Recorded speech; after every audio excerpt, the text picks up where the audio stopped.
All right, good morning, everyone. It is September 28th. It is 8:30, and I bring to order our meeting. We have an agenda before us. Are there any additions or deletions to that agenda? Yes, Councillor Kiever. Yeah, something about, I'll do a verbal on RMUG. Okay, so council and committee reports 10.3 RMUG. Are there any other additions, deletions? Yes, Councillor Christie. I'll move the agenda as amended. Okay, we have a motion to move the agenda as amended. All those in favor? That is carried unanimously. We have pre-circulated the minutes of the September 14th meeting. Are there any errors or omissions? Councillor King. I'll move the minutes from the September 14th meeting as presented. Okay, we have a motion to approve the minutes as presented. All those in favor? And that is carried unanimously. Okay, our first agenda item is 5.2, Water, Wastewater, Environment. Welcome, Mr. McKiernan. And anytime you're ready. Good morning, Reeve, members of council. This morning I bring forth the request for decision 5.2.1. This is an RFD for increased water volume request on our Churchill water system. As per our policy 14-15, a request for increased flow on a Kneehill counter water line was received. The resident has requested an increase to the water volume by engaging in a water model to see if the increase in volume is feasible. WSP was used as the engineering firm to run the water model and concluded that the current service is able to be increased to 8 imperial gallons per minute with minimal effect on the system. The financial implications would be that the ratepayer would be required, as per our policy, to pay the required fee in full prior to that volume increase. Our recommended motion is that council approve the request for increased flow on the Churchill water system.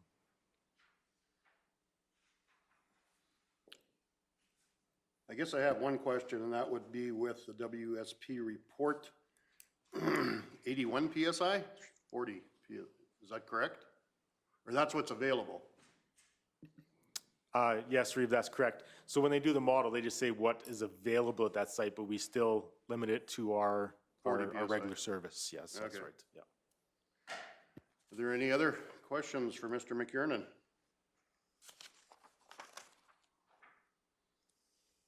What are council's wish? Yes, Councillor Penner.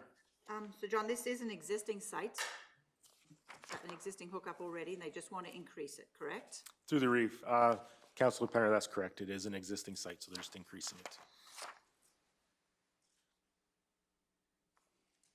So further to that, by agreeing to this today, if the majority of the people on that line came forward and wanted an increase, your opinion, do you think that will, the line is capable of handling that? Or lines down there? Through the reef, Councillor Penner, that particular line, I think there's only a couple people. So depending on what it would do to the maybe upstream or something like that, all through the water model, I wouldn't have an answer until they went through that process. But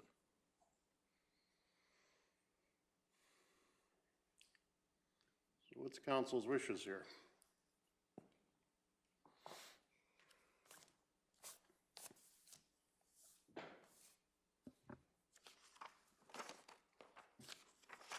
Councillor Penner. I guess seeing that the water model says that it can handle it, I would make the motion that we approve it, approve the Linehart request to increase the flow. Okay, thank you. So we have a motion before us to approve the request for the increased flow on the Churchill water system. Is there any discussion? Yes, Councillor. Deputy Reeve McGee. Just a minor detail, the name Leonhardt is spelled incorrectly. It should be E-O instead of O-E. Is there any more discussion to the motion? E-O instead. Seeing, Okay, well, if there's no more discussion to the motion, I'll call the question. All those in favor? And that is carried unanimously. Thank you. Mr. McKiernan, 5.2.2. Thank you, Reeve. Reeve, members of council, again, I bring forth another request for decision, 5.2.2, and this is again another request for increased water flow, or water volume, on the Selkirk water system. So again, as per our policy, there was a request that was made to Kneehill County to increase the flow on our Selkirk water system. The ratepayers requested that increase by engaging in a water model to see if the increase in volume is feasible. Again, WSP was used as the engineering firm to run this water model and concluded that the current service is able to be increased to 8 imperial gallons per minute with the minimal effect on the system. As per our policy, the final applications would be that the ratepayer would be required to pay the fee as per our policy prior to the volume increase. Our recommended motion again is for that council approve the Sunterra Farmer Greenhouse request for increased flow on the Selkirk water system. Okay, thanks, John. Is there any questions for Mr. McKiernan? Councillor Keever. I thought that area was serviced out of Acme, like, no?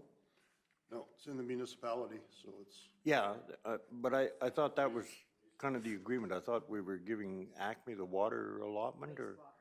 wastewater. Oh, right, Yeah. Is there any other? Councillor Councillor King. I'd make the motion then that we approve, based on administration's recommendation, the Sunterra Farm Greenhouse request for increased flow on the Selkirk water system. Okay, Deputy Reeve McGee, did you have something prior? Exactly the same. Okay, all right, sorry, I saw. Councillor King was just a smidgen faster than. All right, so we have a motion before us to approve the increased water flow on the Selkirk, or increased water flow to Sunterra Farms greenhouse from the Selkirk water system. Is there any discussion to that motion? Seeing, yes, Councillor Christie. Just for clarification, the water rate for industrial and residential is all the same? Water coming out of the system's metered and. Through the Reeve, Councillor Christie, yeah, it's all the same rate. Yep. Is there any other discussion to the motion? Seeing as not, call the question. All those in favor? And that is carried unanimously. Thanks, Mr. McKiernan. Thank you. Okay, our next agenda item, Horseshoe Canyon Pay Parking Summary. Welcome, Ms. Sherwick, and anytime you are ready.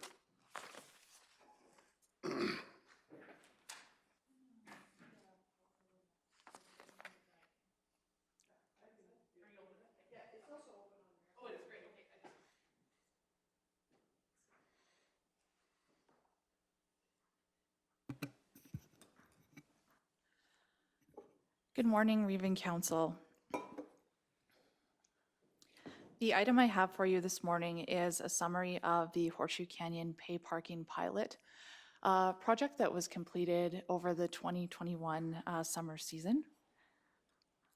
So just starting with the RFD, the background and proposal on this just provides a timeline on the different meetings where the pay parking was brought up, and then starting from the June 23rd, 2020 council meeting through to the February 9th, 2021 council meeting, and then just notes that among the recommended strategies from the Horseshoe Canyon Focus Group to include first and next, those included staffing the site with on-site ambassadors and implementing pay parking where noted, as well as collaborating with nearby regional tourism locations. The pay parking pilot project incorporated these recommended strategies from the focus group, and then data from the pilot project has now been collected and is collected today for council's consideration. So under the discussion and options, benefits, and disadvantages, all of that will be covered in the presentation that I have for you today, but those key summary points are included there. Financial implications, should it be decided to continue into 2022, would be adjustments to the 2022 parks budget to include 30,000 in expenses and 30,000 in revenue. And then as well, bringing back that inclusion of the 25,000 for attendant booth or small retail space that was postponed, pending the Horseshoe Canyon focus group recommendations. Council options, as presented there, one, that council receives the Horseshoe Canyon parking summary as information and moves to continue this initiative in 22, or number two, that council receives the information, and recommended motion that council provides direction on the future of the Horseshoe Canyon pay parking initiative and on-site ambassadors at Horseshoe Canyon. So with that, I'll go into the presentation that I have and then come back to the RFD after that.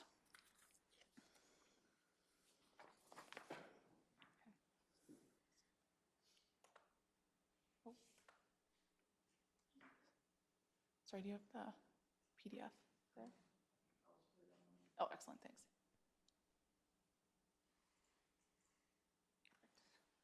Awesome. Okay, and with that, I will start the presentation that I prepared for you today. Excellent.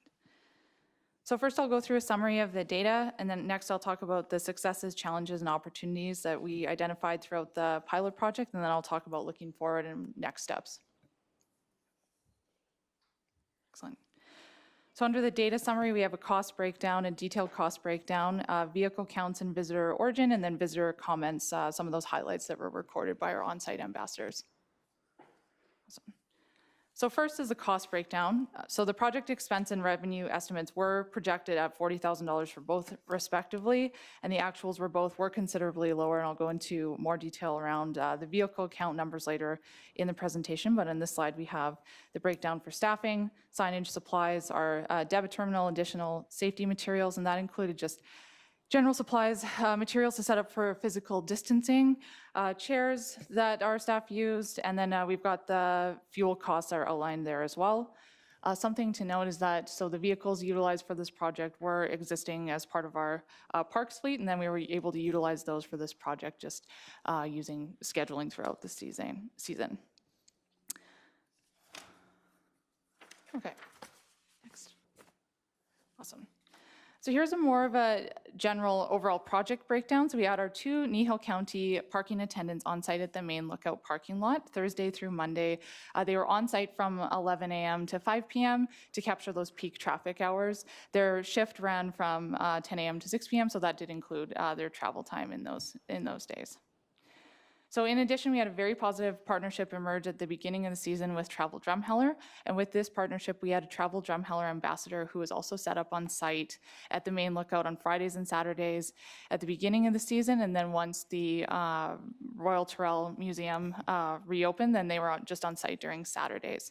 So with having the Travel Drumheller ambassador on site, they were able to provide information to visitors on Drumheller specific tourism attractions, while our staff were then, focused on welcoming visitors to site, taking the payment for parking, and then fielding questions about the canyon specifically and the Kneehill County tourism sites. And then having that Travel Drumheller ambassador on site was at no cost to Kneehill County, and we definitely, that was seen as a benefit as they were just able to, again, any Drumheller specific questions could be directed to that ambassador. And in addition, that just highlights, again, one of the recommendations from the focus group was to continue regional partnerships. So that certainly fits within that recommended strategy. And additionally, our parking attendants were able to participate in the drum Discover training that was offered by Travel Drumheller and other partners at the beginning of the season. So this was customer service training centered in tourism, which was really great for our staff prior to the season beginning. And the feedback was that it was really well received by our staff that participated in that. And some of the other project stats that are outlined here. So we had a total of 76 days on site where the parking fee was collected. The total number of vehicles paid at 7,696. Total vehicles, we did count those turnarounds, just again for the sake of data collection with this being a pilot project, at 1,069. So that was 12% of the total vehicle count. And something that was interesting there is that we also tracked the amount of money that was donated above and beyond that $2 parking fee per vehicle. And so that ended up being 12% of the total revenue. So an interesting proportion there that we noted in the data. So this next chart shows the average number of vehicles by hour as a breakdown. And in addition, we did track the number of vehicles that were on site upon arrival, just to note that we had these peak hours identified, but we want to see, if this is something that continues in the future, do those hours make sense when we're on the ground seeing these number of vehicles there, or should those hours be adjusted? So that was the purpose of noting how many vehicles were on site upon arrival of staff. So we've got number of vehicles. So again, average number of vehicles on site, just around that 20 mark, 11 a.m., so mid part of the day, 11 and 12 p.m., certainly seeing that peak in the 20 to 25 number range. And again, this is an average over the entire season. And then it starts to drop off later in the day. So something that was noted just throughout the season, that if this is something that is decided to continue, that pushing that earlier in the day would likely be beneficial just in capturing more of those vehicles. And also we suspected that the weather this summer may have had something to do with that as well, just with not seeing as many people in the heat of the day there. Okay. Next slide. Excellent.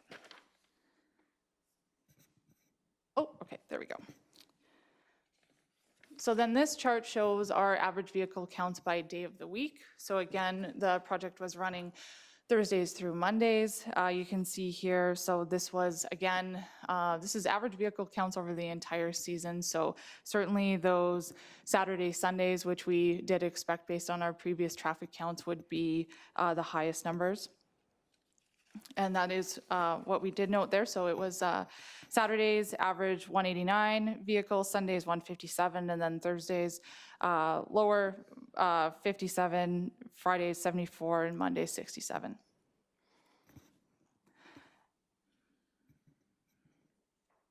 Okay, awesome. So this slide is just showing visitor origin by license plate. This is something that in the past we have, in the surveys that we've conducted on site, we've tracked data through people's postal codes if that was something that they would like to share with us. This was something that we found that we could do just with it being focused on vehicles. We decided to take a look at a different data set and then looked at it during the busiest part of the summer. So just seeing again, and also with different border restrictions and that with COVID, just seeing if that was impacted just year over year based on what we've kind of seen in the past. So looking at this, a majority of our visitors by license plate from Alberta, so 88%, and then next would have been from BC, 6%, and then the remaining 6% composed the rest of the visitor plate origin locations, and then you can see those broken down there. So very few from the US. Normally, well, in non-COVID years, I suppose, we do see more international visitors, of course, and that was definitely significantly decreased this year. Okay. So this graph I have is the visitor comments summary, and to preface this, I will just note that this is based on the comments that were recorded, so it's certainly not based on the entire number of visitors. So we had 7,696 vehicles, and this is based on roughly, it was 155 actually, so exactly 155 comments that were recorded. So staff were directed to, of course, first be, welcoming visitors to site and taking that payment. Secondly, making sure that the site is clean and answering visitor questions, and then noting those comments. And if things were particularly if they stood out, that visitors expressed that they were not in favor, or if visitors expressed that they wanted their comments to be recorded, then of course that we would record that. But I just wanted to make a note of that this is not based on the entire number of the paid vehicles, and that, the vast majority of the vehicles stopping would pay and then continue onto their parking space, maybe have questions about, are the bathrooms open? Where does the trail start, that type of thing. So this is just based on those comments that were in a little bit more detail. And again, majority of them being informational questions and suggestions for improvement, which was great. And then 30% not in favor of pay parking based on those comments, 26% in favor, but again, that majority being more informational questions, suggestions for improvement. So it's great to have those staff on site to engage with visitors. So these are just some of the highlights from those visitor comments. So informational questions, suggestions for improvement. So what we heard, more trail signage, we had requests about that. A lot of questions about where the trail begins and how long it is, and that's usually, those questions would come up when people were stopped in paying, and they would just ask just those general questions about the site. We had a lot of questions about when the pay parking started, where the money goes, and that was a lot of times coming from people who didn't realize that there was pay parking, but then once they were on site, of course, we were able to provide that information. Had a question, lots of questions around wildlife, and specifically, are there snakes in the canyon? So that came up quite a lot. Yes, snakes and scorpions, actually. So people concerned about any potential hazardous wildlife. Did have lots of questions about birds as well, but yeah, snakes definitely stood out to the point where we actually provided our staff with just maps of what the range of certain snake species are in Alberta, just so that they did have that information should people ask. So that was something interesting that came up. Especially during COVID times and at the beginning of the season when there were different restrictions in place, we had visitors asking if the outhouses were open. Lots of questions about how the canyon was formed, and also related to that too with questions about fossils, where to find fossils. Some people had referenced, seeing that in the news about fossils being found at Horseshoe Canyon, so there's interest around that.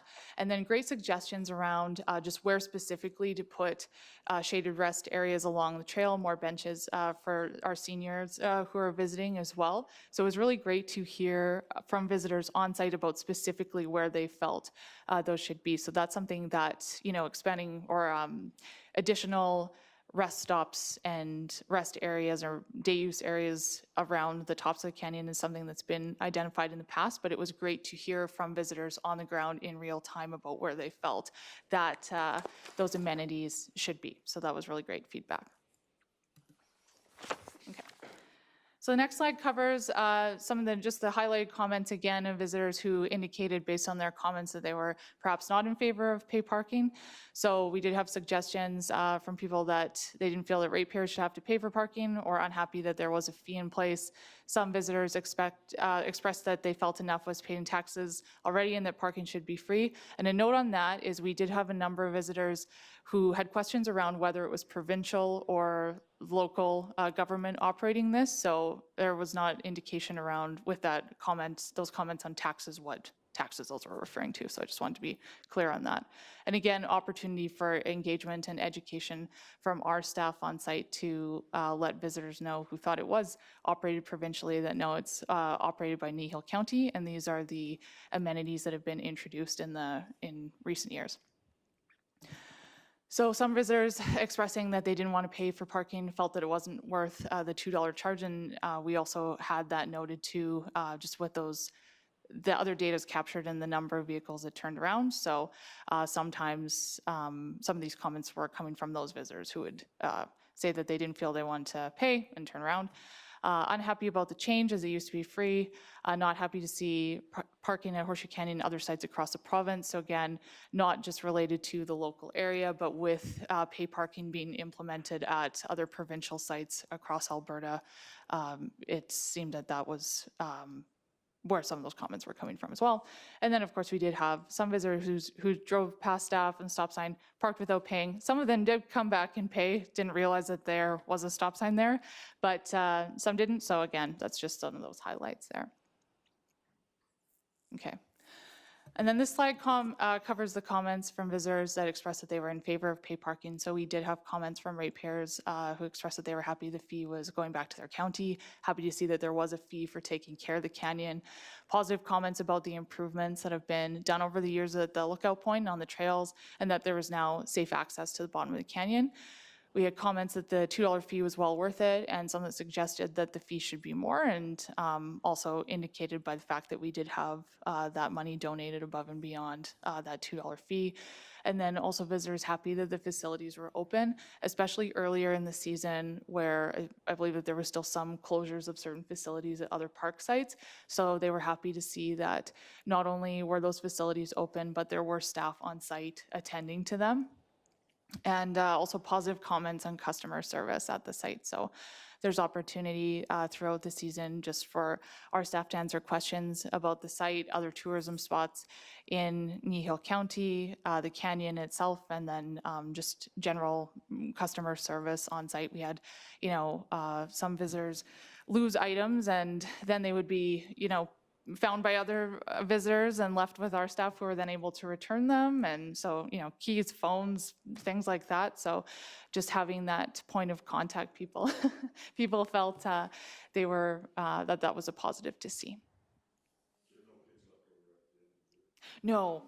Lots of shoes, though. Many shoes. We did have that. So the next slide goes through some of the successes that we've identified through running this pilot project. So having Kneehill County staff on site during weekends definitely helped to better maintain the site and address concerns. So previously, it wouldn't be something that regularly we would have staff out there on all weekends. It would just be during, spending time on the long weekend days, because we would find that the garbages, the waste facilities and the outhouse facilities as well would just get overwhelmed by those high traffic numbers over an entire long weekend. So we'd have staff out there on long weekend days to attend to those. So having staff out there as those facilities were needed to be attended to was great, and they could respond to those concerns from guests about, like I say, the garbages or the outhouses in real time. The partnership with Travel Drumheller, having an ambassador on site from Travel Drumheller, very helpful in addressing just any questions specific to the valley. A lot of visitors, Horseshoe Canyon was a stop in a bigger itinerary for the day, or maybe they were staying in the area and just had questions about other sites that they wanted to visit. So again, great to just have that expanded capacity and having that resource on site. And again, just increasing overall customer service on site as well. So though the projected revenue was lower, the potential revenue stream has been identified with pay parking, and then as well as additional revenue streams, which I'll speak to in some of the later slides. And then having those staff on site acting as ambassadors for the county and other tourism sites, sharing information with visitors, answering questions. Considered that a major success with this. So again, just touching on that, staff able to provide information about the canyon, Kneehill County's care of Horseshoe Canyon, and the improvements that have been made since taking ownership of the lookout area.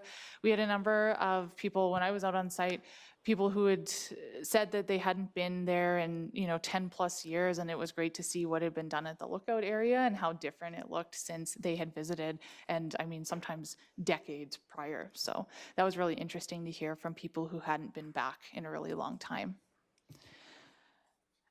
Having staff on site during the weekends improved the park's response time to visitor concerns, as we were able to address any questions or concerns directly, and visitors didn't have to wait until after the weekend. So sometimes that's what would happen in the past, is that we wouldn't hear about those concerns until, returning to work Monday morning. So, and by that time, sometimes if the concern came in on a Saturday or what have you, then it's, the site is definitely in need of attention there. So just being able to keep the site consistently maintained throughout those busy days on Saturdays and Sundays was awesome. And then increased visitor engagement. So guests provided feedback on what they would like to see at the site, and a lot of those identified new areas of improvement that aligned with focus group recommendations. So again, relating back to those improvements at the day use area, just comments about the outhouses or washroom facilities. So that has come up just over the years, of course, but again, just targeted where specifically they think that we would benefit from having, shade areas or rest stops or that type of thing. So again, having that face-to-face engagement was great. So some of the challenges, so certainly this season, extreme temperatures and inclement weather. So during the extended heat wave that we certainly saw lower numbers over last year, particularly Canada Day, that time of the season. Last year, we had both parking lots completely full. This year, I think we had just 56 vehicles all day, which was considerably lower than what we've seen in the past. And it was also pushing up into those mid 30-degree temperatures. So our suspicions on that is that likely it was just due to the extreme heat and that extended extreme heat, that this is a site where you know, it's not something that people are going to be hiking out when it gets into the mid to high 30s. Suspected again, not knowing what the border closures were going to look like later into the season, definitely with those lower numbers of international visitors than in those non-COVID years. Lower than the projected revenue, though the contributing factors have been, potential contributing factors have been identified there. Again, changing COVID restrictions and then communicating those to visitors who inquired about any rules that were in place on site, and that was earlier in the season prior to restrictions changing. Staff scheduling, not unique to this project certainly, but again, just a challenge to note there. And then the fact that it was a new program on site for visitors, which led to some challenging conversations, though also a new opportunity for engagement as well. So as I mentioned, you know, a lot of questions came up over who was operating the site. A lot of people arriving thinking that it was provincial, so it was a great opportunity to just talk about Kneehill County, what Kneehill County is, that Kneehill County cares for and maintains the site, and that that Kneehill County has introduced those amenities, the trails, and that in recent years. So again, sometimes challenging, but also great opportunities for education and as well just conversation with visitors and guests. So opportunities and lessons learned. Having staff on site during the weekends, great benefit, and maintaining the canyon during those peak visitations times over the summer, and as well having that county present and tourism and site stewardship on site.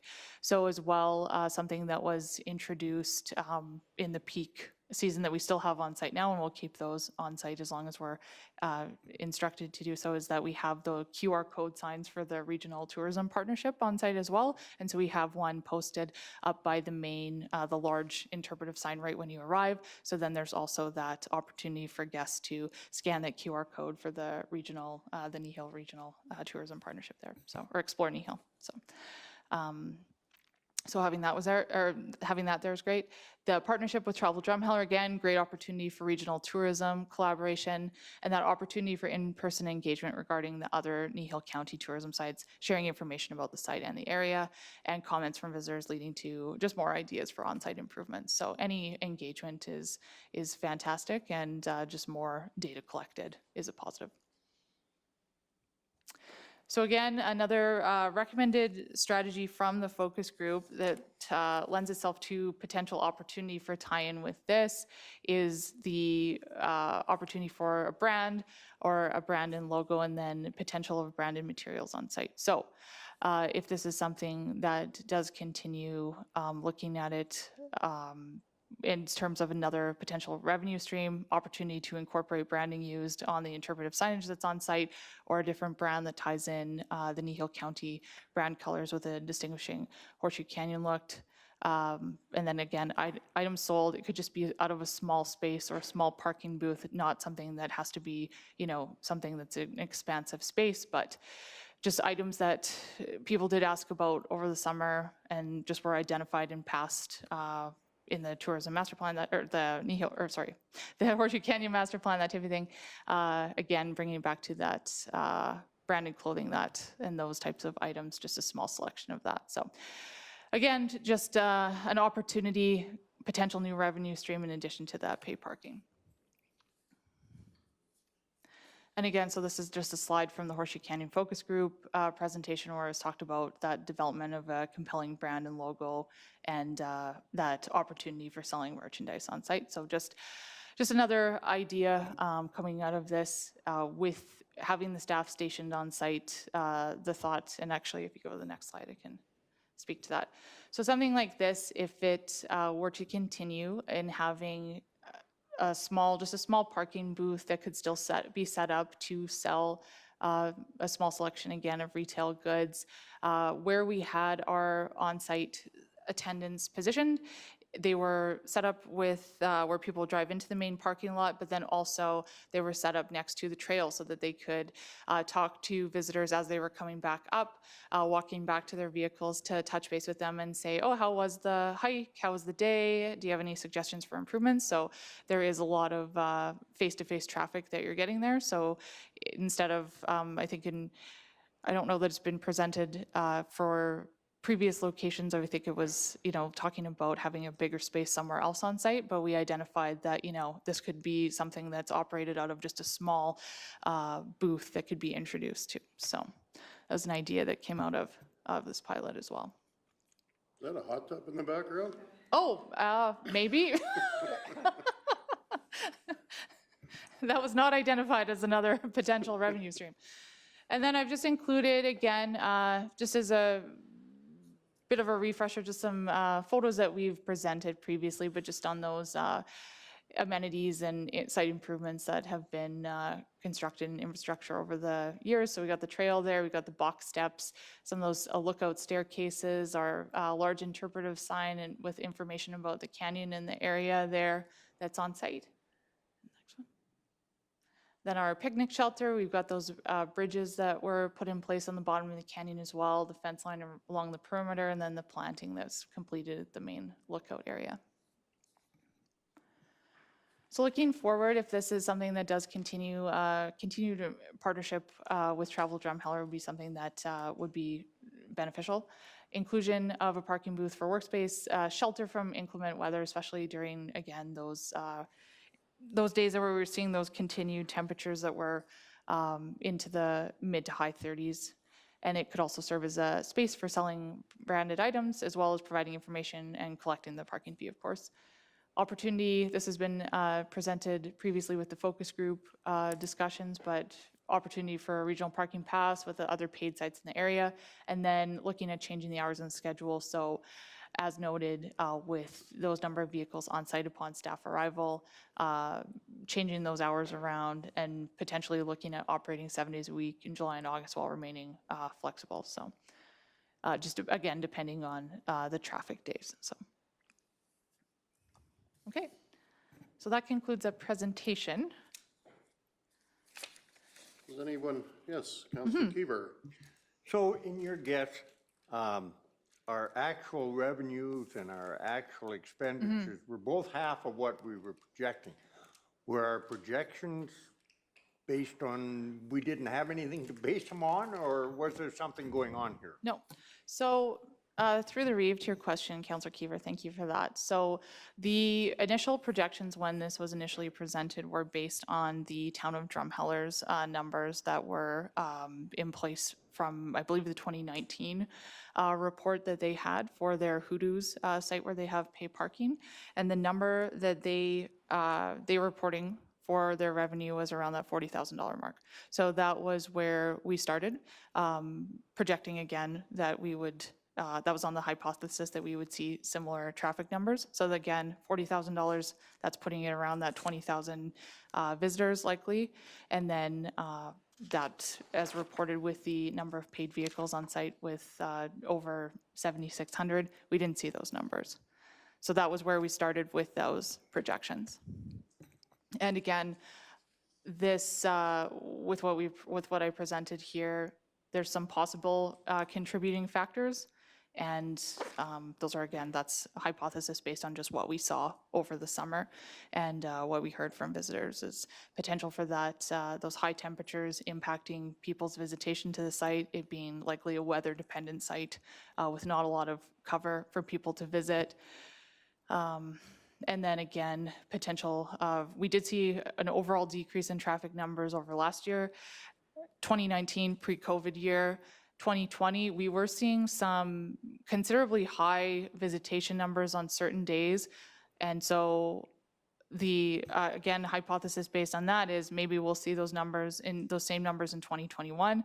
Now looking back, again, this is just estimates on that, is that it may have been that those times were when visitors couldn't leave Alberta. This year they could, but again, we're not seeing that influx of international visitors that we would see in a non-COVID year. It's really amazing, though, that when the revenues drop, usually the expenditures keep going up. And in this case, you know, I mean, they were both half of what we had thought they would be. And through the to that question, or to that comment, Councillor Kiever, and we were active in managing that and just being conscious of watching the traffic numbers hour by hour. So if we were having really low numbers, we didn't keep our staff out on site, we would ask them to come back. And again, also keeping safety front of mind. If it was those really hot days, one, we're not seeing those high traffic numbers, and two, having our staff, out on site in an exposed area, then we just have them come back, work on other things, or it would just simply be an early day. So likely that's contributing there. Councillor Penner? I guess one thing we got to remember, when you're talking about projections and that, this was a pilot program. We were trying it out here, and I haven't heard the final numbers in Drumheller. Last I heard, they were down 2 compared to the past, but international visitors make a big difference too, and it was hot for such a long time. And going forward, like you've noted here, that we may adjust the hours. It will depend on the year. Like, it would be more beneficial if they were there earlier, because people knew it was going to be hot, and you cannot go down the canyon when it's hot, safely anyhow. Some do, but I think it's great, but it's unfortunate with COVID and the heat and everything that this was our pilot year.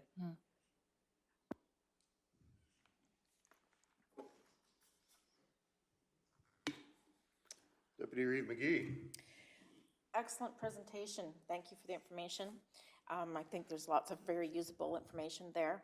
But I need to criticize one piece, and that is the emphasis on Drumheller is the #1 complaint I get, and I got a lot of complaints. This is our money, and so I believe good governance and good relationships are very important with Drumheller, and I still believe that the ambassador needs to be there. That's not a suggestion we don't. I do believe, though, that when we present, we need to present how it is a positive thing for Kneehill County as more of the focus. That's just a bonus for their travel people, not so much for our taxpayers. Yes, Councillor Penner? Just furthermore to that comment, I love how the Explore Kneehill code is there, and like it's so easy for people. Use your camera there, and there's all the information about Kneehill County. So I love how that is there.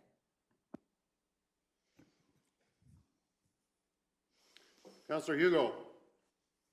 Yes, good morning. Did we keep a record of the amount of food trucks that were out on the site during the summer while we were there? Through the Reeve, to your question, Councillor Hugo, yes, we did. When our staff were on site, there were no food trucks present, and I don't believe that there were any applications submitted for that at our site.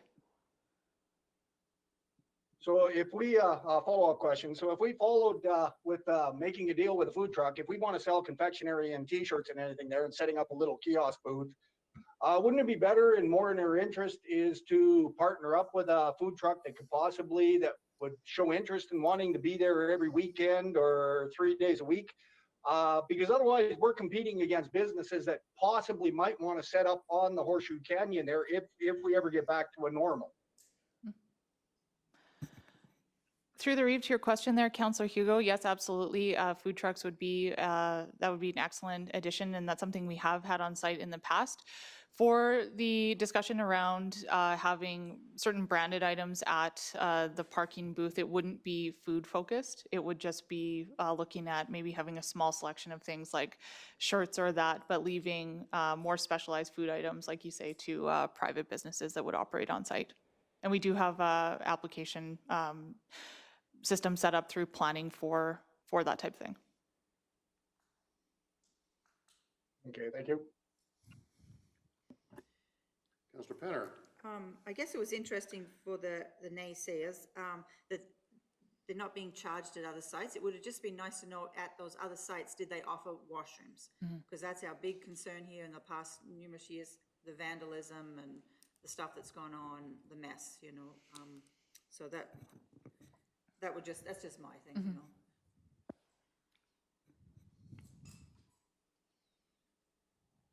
Councillor King? Thank you for the presentation, and I'm just wondering, is it possible for us to get a copy of that, just for referral when we're in conversation with ratepayers? Through the Reeve, yes, absolutely, it is, yeah. Yep.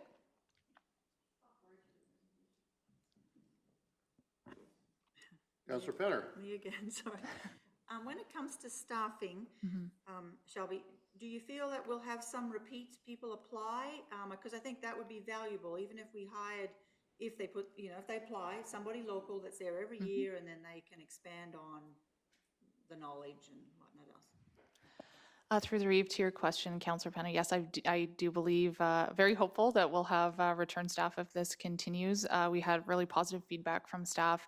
They really appreciated the training that was offered.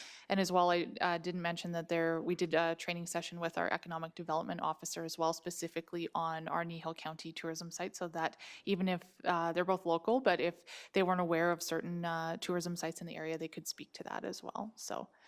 But yeah, I believe that the hope is that we would have returning staff, so. Nice idea that the development officer was involved. Yes. Too, so great idea. Councillor King.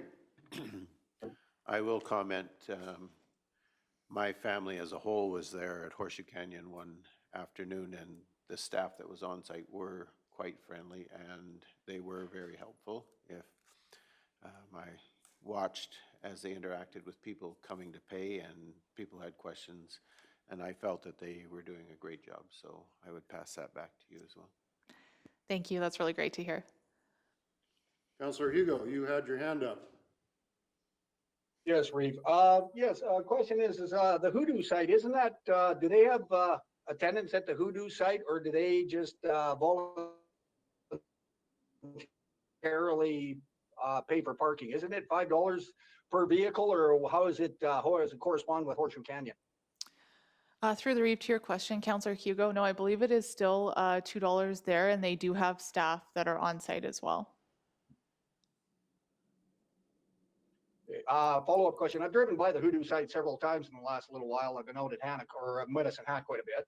I did notice that they have kiosks there that, they sell, like you see them on the corners and everything, that sell, like rugs and T-shirts and all kinds of stuff. Would that be something that we'd be looking at for Horseshoe Canyon, or do we want to keep that kind of a retail outlet out of there and only depend on like food trucks and such like that?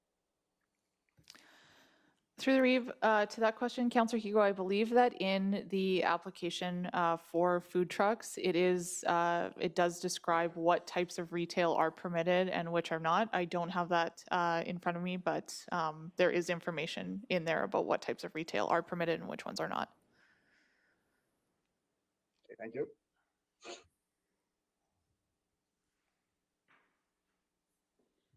Are there any other questions for Ms. Sherwick from council?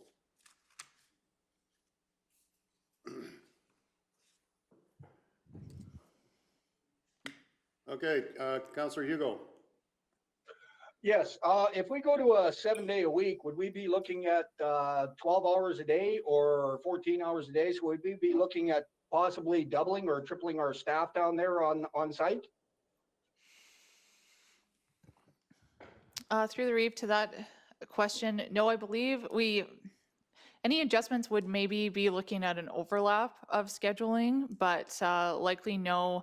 The reason with having 2 parking attendants on site is focused on safety, with it being more remote to some of our other county operations.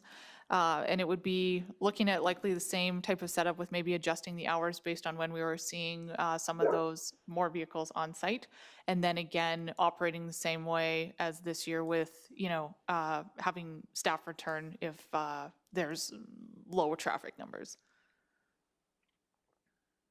So running 7 days a week, we'd actually have to have double the staff members, or would they be all summer staff hired, or would they be full-time staff that would be going down there on weekends? So with that, seasonal staff, again, maybe with an additional part-time, but again, or backfilling with other seasonal staff to cover any potential holidays or that type of thing. Would be the initial plans right now, but there's nothing detailed in place at this time.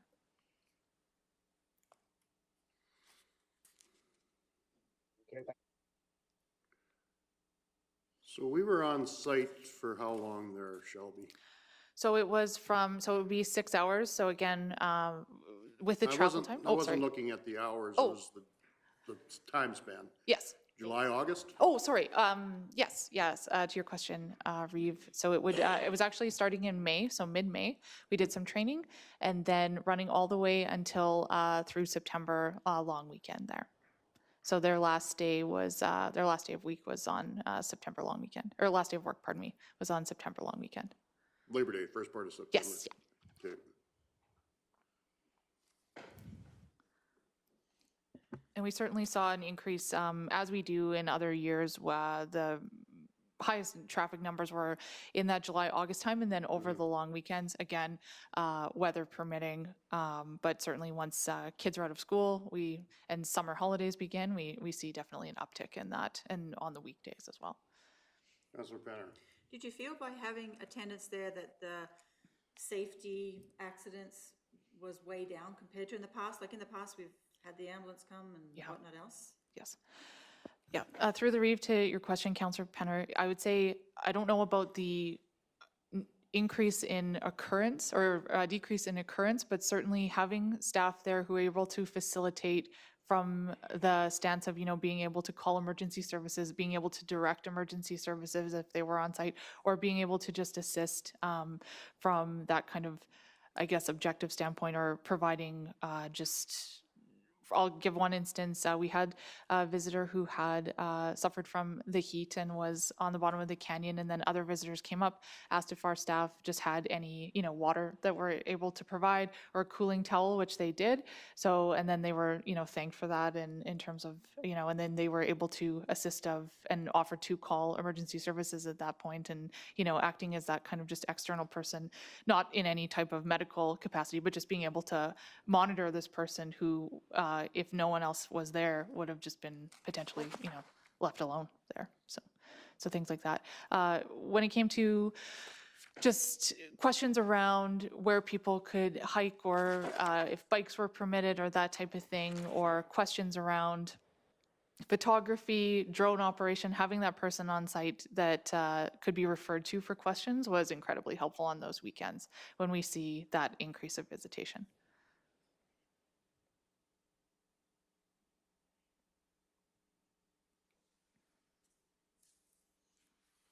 Deputy Reeve McGee? This is just a comment, since we're looking at what kind of direction we want. To me, based on your presentation and what we've seen from more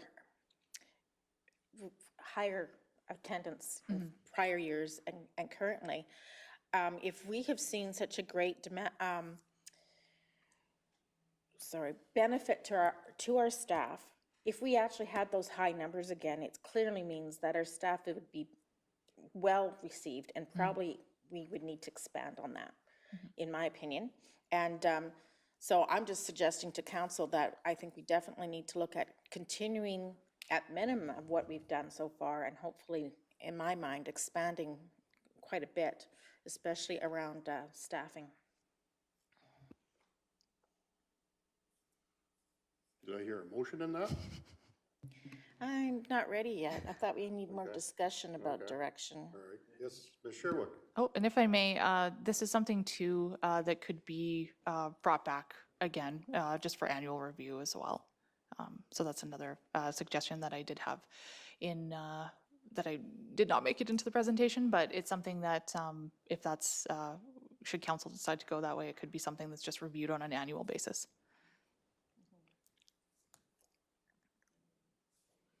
Councilor Kiever? With this COVID-19 thing, people's thinking is completely unpredictable. You have no idea. You can sit here and think, oh, this is what's going to happen, and the public goes completely the other direction on that one. I think right now all we can do is, you pick an idea and you run with it, whether it works out or whether it doesn't. I don't know. And I'm thinking of, like, the game farm in Innisfail. He had 4 cabins there, and last year he couldn't keep up. So he built 10 more. I understand from people around Innisfail that he couldn't fill the 4 this year. It just, people went off the deep end one way or the other, it seems like. Through the Reeve, in response to that, Councillor Kiever, yes, certainly it's challenging to I guess, hypothesize about what will happen based on visitation numbers with COVID-19. And that was with making these projections initially based on, another site in a non-COVID year, but then having, the increase in visitation that we saw on certain weekends in 2020, that was the thought, is that maybe we'll see those again. And then, yeah, it dropped off a little bit, and it was, just interesting based on when the restrictions are happening or where people are moving, and again with that weather. So yeah, certainly it provides challenging conditions for making hypotheses. Councillor King. I guess we could plan with a very short time window, or we can plan with an eye to the future. And I think in my mind, I'd much rather us have an extended conversation about what that long timeline might look like for Horseshoe Canyon. Certainly, I would be very much in favor of us continuing the pay parking at Horseshoe Canyon and looking at getting in place some kind of building facility or whatever that will help our staff when they're on site and provide some more shelter to them as well as other people coming there. And then really long-term, the discussion has to be eventually get to conversation around washrooms and what we need to do there.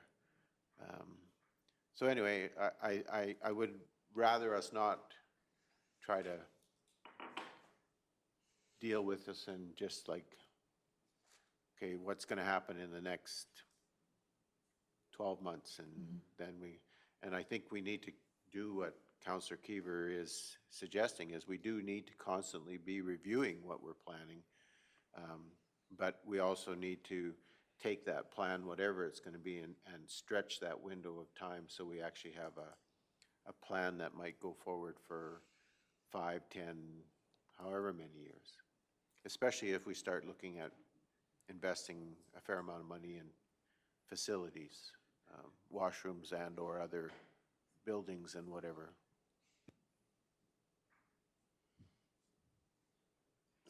Councillor Christie, then I'll get your mic. I guess my comment would be that I appreciate the fact that the comments from the visitors are the same as the focus group. I fully believe there's room for growth there. So if we're going to have attendants there, they need some kind of weather protection, and I like that branded idea. I've said it before, recreation doesn't pay, but we need to support it. So that's kind of where I'm at. I like that Ken's comment where we don't want to do a knee-jerk reaction now, but we want to look at growth long-term and support that. Mr. Hogan. Through you, Mr. Reeve, to council. The recommended motion that's in front of you is asking for direction to staff so that we know what we're doing going forward. With that, and based on the discussion I've heard today, is if council feels that there's merit to continuing the program, then I think what our recommendation would be is that council directs staff to include provisions for the paid parking program in the 2022 budget. And that doesn't mean that you're specifically straight out approving it today, because of course the proposed budget has to come back for approval, right? So, but that does give us the guidance that it's something that you want to look at, or at least go for another year and collect more data on it. But it does give us a direction that it should be something that we're including in the proposed budget that we're going to bring back to you guys. Deputy Reeve McGee. I'm ready to make that motion. So I hope I have this the way we need it. I think it's going to be two different motions that I'm going to make. First, I'd like to say that we would like to recommend to staff to, as CEO Hogan has said, continue with our ambassador program and paid parking, and to have that indicated in the upcoming budget.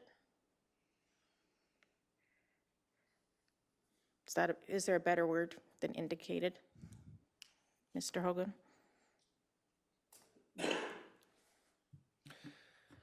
I think the motion that you'd be looking for is just to direct administration to include provisions for the Horseshoe Canyon paid parking program in the proposed 2022 budget. Great. I would like to include and ambassadors. I'd like to make that an emphasis in there, so paid parking and ambassadors.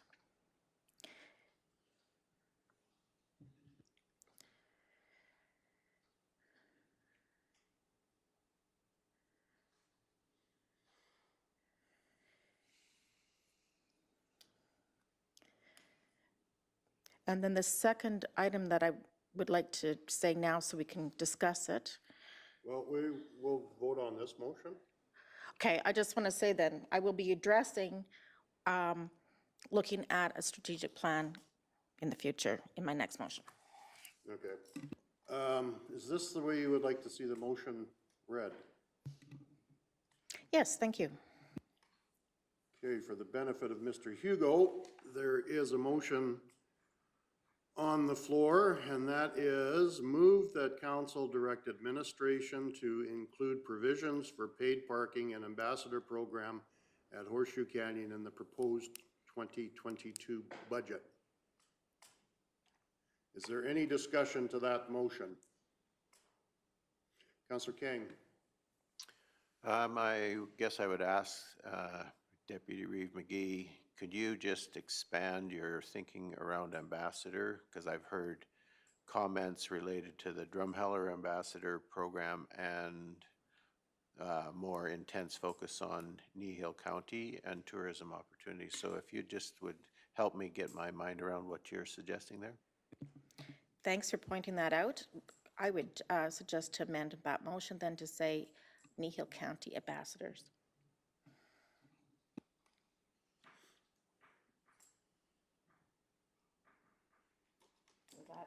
Does that address your question? Yeah, I just wanted clarification. I think that what we were doing in terms of the ambassador program in cooperation with Drumheller, certainly I think that had real benefit, but I was looking for an expansion on the Kneehill tourism ambassador side of things. So that does answer that question. So you would consider that a friendly amendment? Yes. Okay. All right, so we have a motion before us. Is there any more discussion to the motion? Seeing as not, call the question. All those in favor?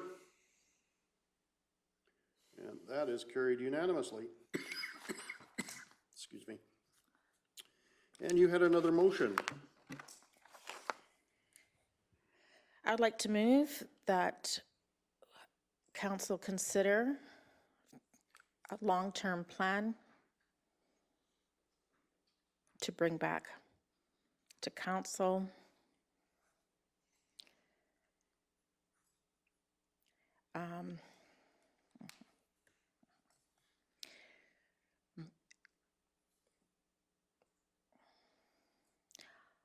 on developing, on expanding our services at Horseshoe Canyon.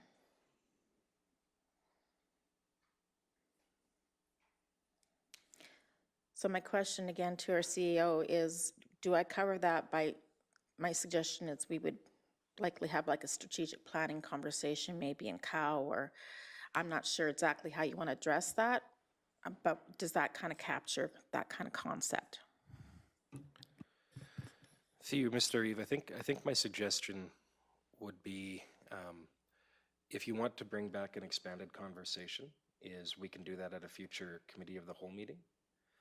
I'm only suggesting that route because I think one of the tricks to strategic planning is not to get into the strategies and tactics in that level of detail, but it's to stay at why we're doing those things.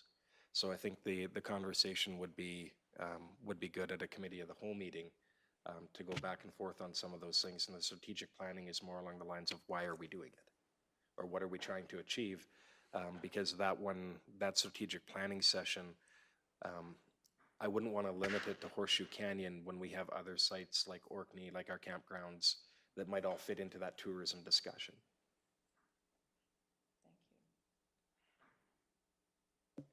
So should I add into that motion then, move that council consider long-term planning at a committee of whole?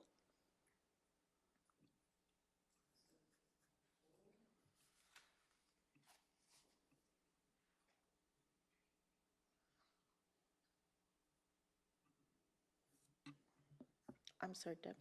Should we, just a friendly amendment, if at all tourism sites in Kneehill County? And all I'm sites. not sure. The Yeah, let's specific- add and all other tourism sites.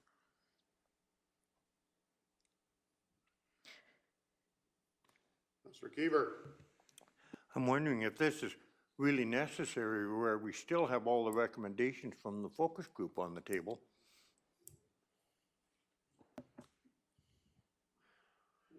Correct. Well, and also, it's something that we will be revisiting the intermunicipal collaboration framework with Drumheller, discussing that side of it too. You know, we're revisiting them here soon. I agree with Councillor Keever, but I think we need to take those recommendations and now say what we want to do with them, is kind of what I'm hoping this addresses.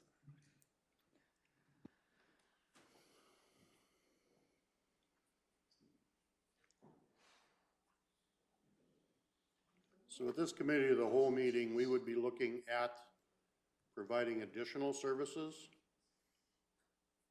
at the canyon? Because currently, the only place that we provide service right now is at the canyon. In Orkney, I guess there is washroom sites there. There isn't? No, there's outhouses. Oh, there Yep. is? Yep. Okay. Yeah, they're just off to the north edge there. Yes. Yeah, but that's more of a camping site than it is a tourism site. Our CEO made a suggestion of how to better word my motion, and I would like to say I prefer this wording. Thank you. Okay, so that is how you'd like the motion to read, Deputy Reeve McGee? Yes? Yeah. Okay, very good. So I will read it out. Just before you do that. Okay. Again, I'm looking for clarification.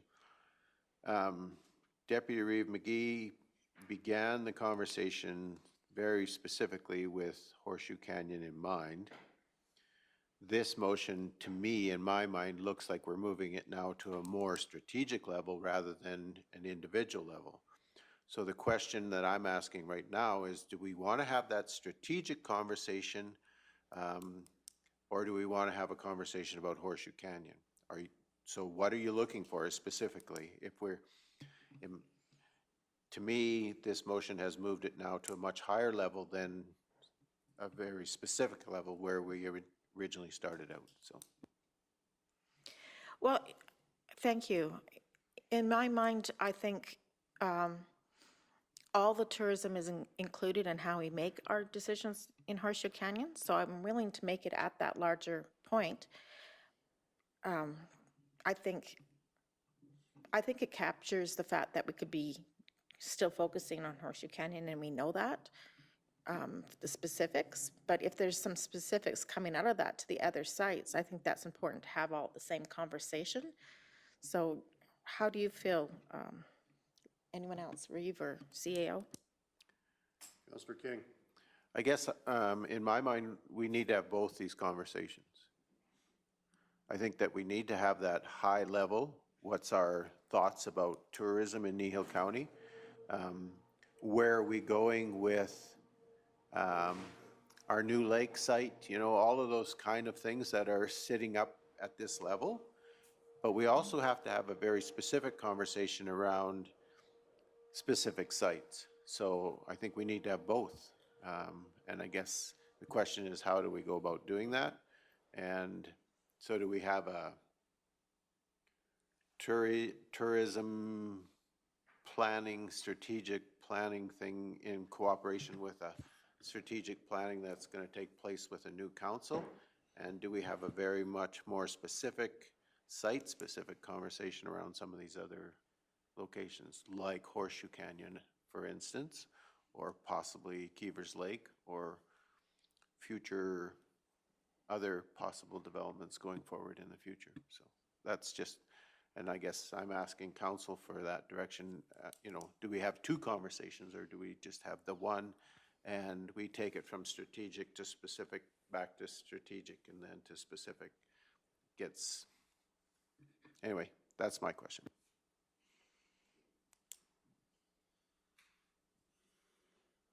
Deputy Reeve McGee. I'd love to hear administration's take on the conversation. Mr. Hogan. Through you, Mr. Rivas, this may be of assistance to council, and I say may, is one of the, of course, we have an election in 2 to 3 weeks, right? So one of the things that I was going to be talking about with the new council was a strategic planning process. And where I'm going with that, and this is, again, we've not fully talked about this with staff, so for those listening, this is going to be, oh, that's the idea. What I'm going to be proposing to the new council, which might be a lot of you, and it might not, depending, is that we have, rather than jump immediately into a couple of days of strategic planning, that each of the departments be able to come back to you and talk about the things in their areas or in their departments to give you some background, some information, so that when you go into those 2 days of strategic planning, you're not going in necessarily blind to some of the stuff that's going on or without some of the questions that you may want to ask.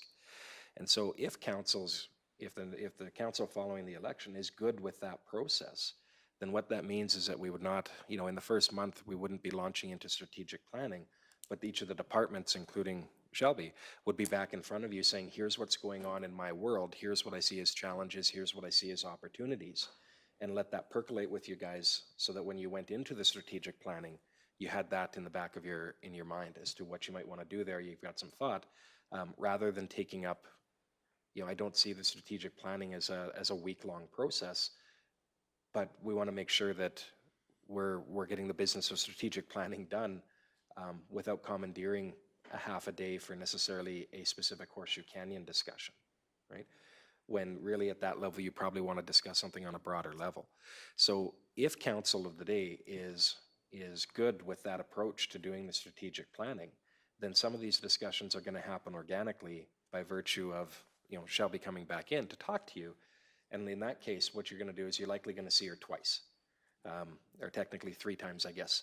So what we're planning for the new council orientation, because we only got a couple of days, is I don't want to take any new councillors and jam a 6-inch hose into their mouth and turn it on full blast, because it's just too much information in one go. And so what we've got planned is that the departments are going to be in front of you for about 15 minutes, and they're going to cover the high level things in that orientation that we're doing during the week following the election. They'll be back later at a committee of the whole meeting or a council meeting. We'll make it contiguous with one of those to then give you the more in-depth, this is my department, this is what we do, here's some stuff we have going on. And that'll happen, again, quickly following the election, but over the period of probably a month or two. And that way, you're not in that position where, you're at the end of the day on the second day and you can't remember which department was in front of you at the first part of the first day or what they said, right? So we're going to do some of the introductions. We're going to talk about some of the really how council operates and stuff like that at the orientation. What are people's goals? Why did you put your name in? And you'll get an introduction to the departments, but they'll come back to you shortly after that. So where Shelby might have 15 minutes in her introduction during the orientation, she's not going to get into the in-depth discussion on Horseshoe Canyon. But when she's back for her department presentation after that, where she maybe has a couple of hours, she'll get into more of that detail. And then what I'd see following that is that she's back in front of you again with a very specific backgrounder or items to consider as part of strategic planning. And so you'd see that, you'd have that coming up, and then when you go into that strategic plan, you've got all that background or information to do with as council wishes. So ultimately, what you're saying is we're already going forward with what this motion is addressing. And I was a bit loath to put it out there necessarily because, of course, that's if the new council says, no, Mike, we don't like that idea, we want to do something else, then we're not, right? But I think that's a good approach because that way you have a large amount of whether it's ideas or data or thought behind you when we get in with that third-party facilitator to do the strategic planning.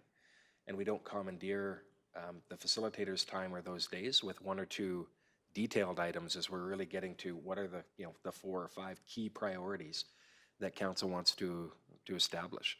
So I think if you were looking at specifically Horseshoe Canyon, then that's the way you'd want the motion to read, because Councillor King is absolutely correct, is that the way the motion's worded is elevating it to a more strategic discussion. And you're probably going to get into that, I can't guarantee you're going to get into it at strategic planning, but my suspicion is that you are. If it's not one of your 5 priorities, it might not appear there, and that's why it might warrant a conversation at a committee of the whole meeting. Because really what Shelby has to do, or the task, is take that information, sort through it, and then use it to start building. If the new council says, we've got these recommendations coming out of the Horseshoe Canyon focus group, what are we doing with them? If you choose to move ahead of them, Shelby's task then is to start working it into our department business plan and the 3-year operating and 5-year capital plans. And the 3 and 5-year capital or operating and capital plans are things that are approved by council as well anyway.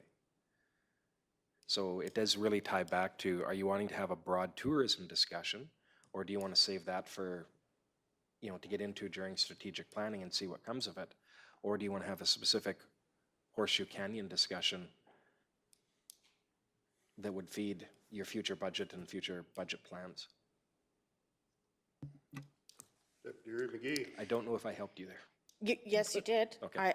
I'm sorry, I'm very weak at finding my words, so to make the motion. I would agree then, Councillor King, thanks for bringing this forward, that this isn't as specific as I was hoping it would be.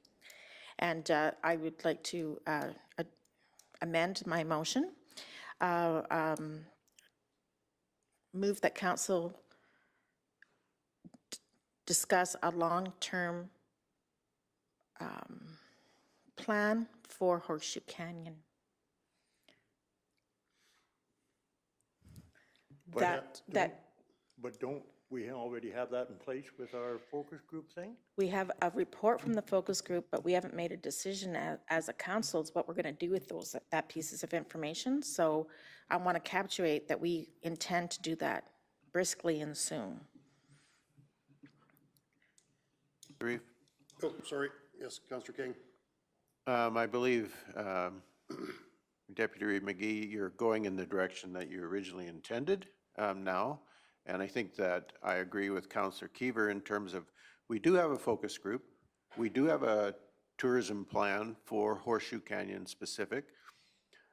I think it's important that we as a council have a conversation around where is it that we're going with Horseshoe Canyon, to give direction back to our parks staff and managers and our administration to say, as a council, this is what we would like to see. And then we need to enunciate those things to our ratepayers so that they understand where Kneehill County as a whole is going with Horseshoe Canyon. Horseshoe Canyon is something that came up in our customer satisfaction survey, and it will be a conversation piece for a long time, but I think it's incumbent that we as a council decide, make up our own minds where we want to go, and then be prepared to communicate that to our ratepayers. And hopefully Shelby can help us get our minds around that. Okay, Deputy Reeve McGee. Thank you for the fantastic vocabulary to express what I was trying to say, but could not find the correct words. I agree 100%. Thank you, Ken. Okay, so we have a motion before us. I will read it out for Councillor Hugo. Deputy Reeve McGee moved that council discuss long-term planning for Horseshoe Canyon at a future committee of the whole meeting. Is there any discussion to that motion?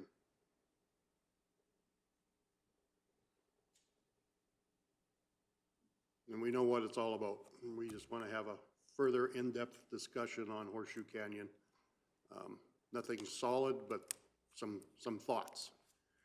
Okay, well, if there's no discussion to that motion, I will call the question. All those in favor? And that is carried unanimously. It is 10 to 10. We have an appointment at 10. So I will call a recess. Thank you very much, Shelby. Thank There's you. a lot of great information there, and we'll be looking at it again.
call the council back into session.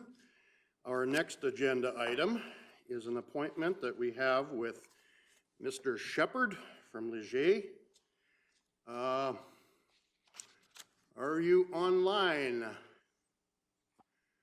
I am. Hello, everyone. Oh, there you are. Hello.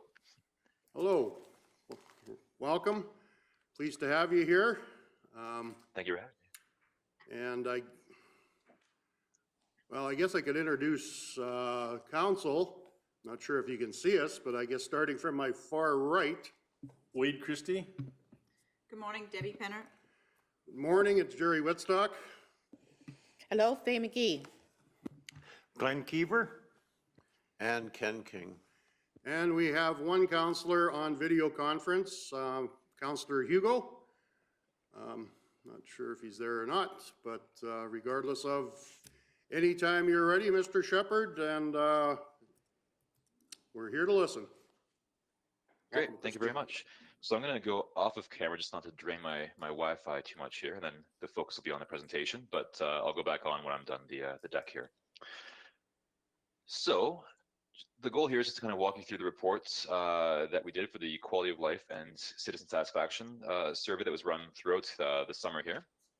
So I'm going to kind of walk you through the primary results, and then there'll be some room for discussion at the end if you had any questions.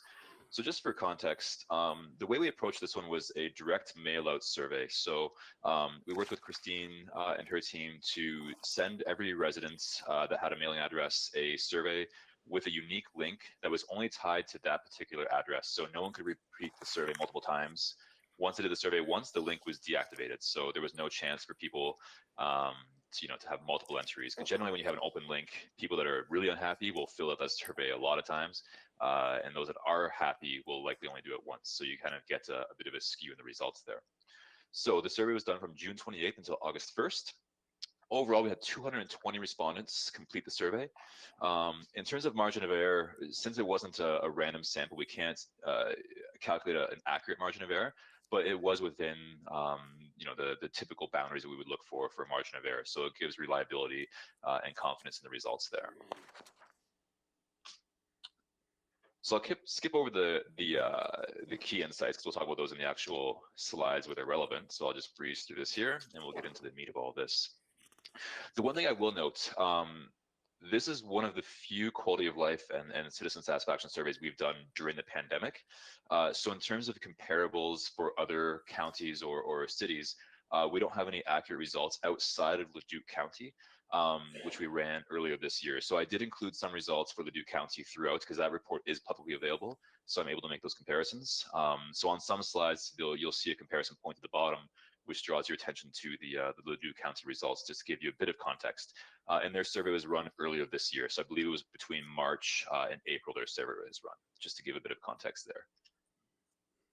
So overall quality of life, we simply asked residents how they would rate their current quality of life today in Kneehill County. And for the most part, about 80% of residents noted they do have a positive quality of life. And this is quite consistent with what we see even pre-pandemic for quality of life in city and municipal surveys. And in comparison to the Leduc County, they had 88% had a high quality of life, which is a negligible difference. So overall, residents of Kneehill County do have a fairly strong quality of life, and only 6% noted their quality of life is poor. And this is actually quite strong in terms of the positive side of things, given the emotional, physical, financial impact COVID has had across the country. People are still remaining quite positive despite the adversity that's been faced. So overall, quality of life in Kneehill County is quite strong. And we followed this up with asking, in the past 3 years, how has your quality of life changed? And you can see that about 3/4 of residents, their quality of life has stayed the same. So there's been no change whatsoever the past 3 years. 21% have noted that has worsened. So that's a result to draw attention to, and that 1 in 5 residents do think the quality of life has decreased in the last 3 years. So we ask a follow-up question to indicate why has that happened. And you can see there the top reason being poor county council or lack of accountability, and the second one being poor roads and poor infrastructure. So those are the two things that people are attributing to a negative quality of life. The one thing you do need to note, though, is that this is only 46 people.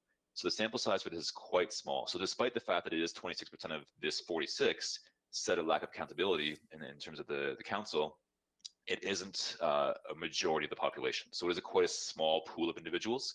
And regardless, you're going to have people who are dissatisfied with council quite consistently across all municipalities. So this isn't a result that's overly alarming, but it is one just to draw attention to if there are things that could be improved. In terms of reasons for the improved quality of life, again, there's only 13 people that said it improved, so very, very small sample here. The primary reason being good services and programs being offered, as well as the roads and infrastructure. So the main thing here is that for the most part, despite the pandemic and what's been going on, 3/4 of residents note that the quality of life has stayed the same, and 80% of residents feel they have a positive quality of life. So overall, it's quite positive within Kneehill County. We also ask people a sense of, just to get a sense of what life is like there, in terms of some satisfaction ratings here. So you can see that 62% of people think that Kneehill County is a great place to raise their family. 61% would recommend it as a place to live, and 59% are proud to live in Kneehill County. And these are all quite positive results. And you can see there in the graphs, very few people have negative perceptions in terms of the strongly disagree side. So for the most part, people are 3 out of 5 to 5 out of 5. So overall, people really view it as a great place to live. They're proud to live there, and they think it's a great county to raise their family in. Where there is room for or opportunity for improvements, there are some things in terms of helping connect others in the community. So what we find in our quality of life research across North America is that the ability to create personal connections and a sense of belonging with where they live, that has a huge impact for overall quality of life scores. So if there's any opportunities at all to increase public engagement and to really get residents to engage with one another and really establish a strong sense of belonging, that would have a pretty powerful role in overall quality of life. And now, again, the challenge is that during the pandemic, it's much harder to engage residents and to have those events that foster that community and that sense of belonging. So we have seen these scores drop across all of our research in terms of the sense of belonging and connection to the community. And that's largely due to the fact that there's been a lack of ability to do so. Outside of that, 34% of people believe that Kneehill County is planning for the future.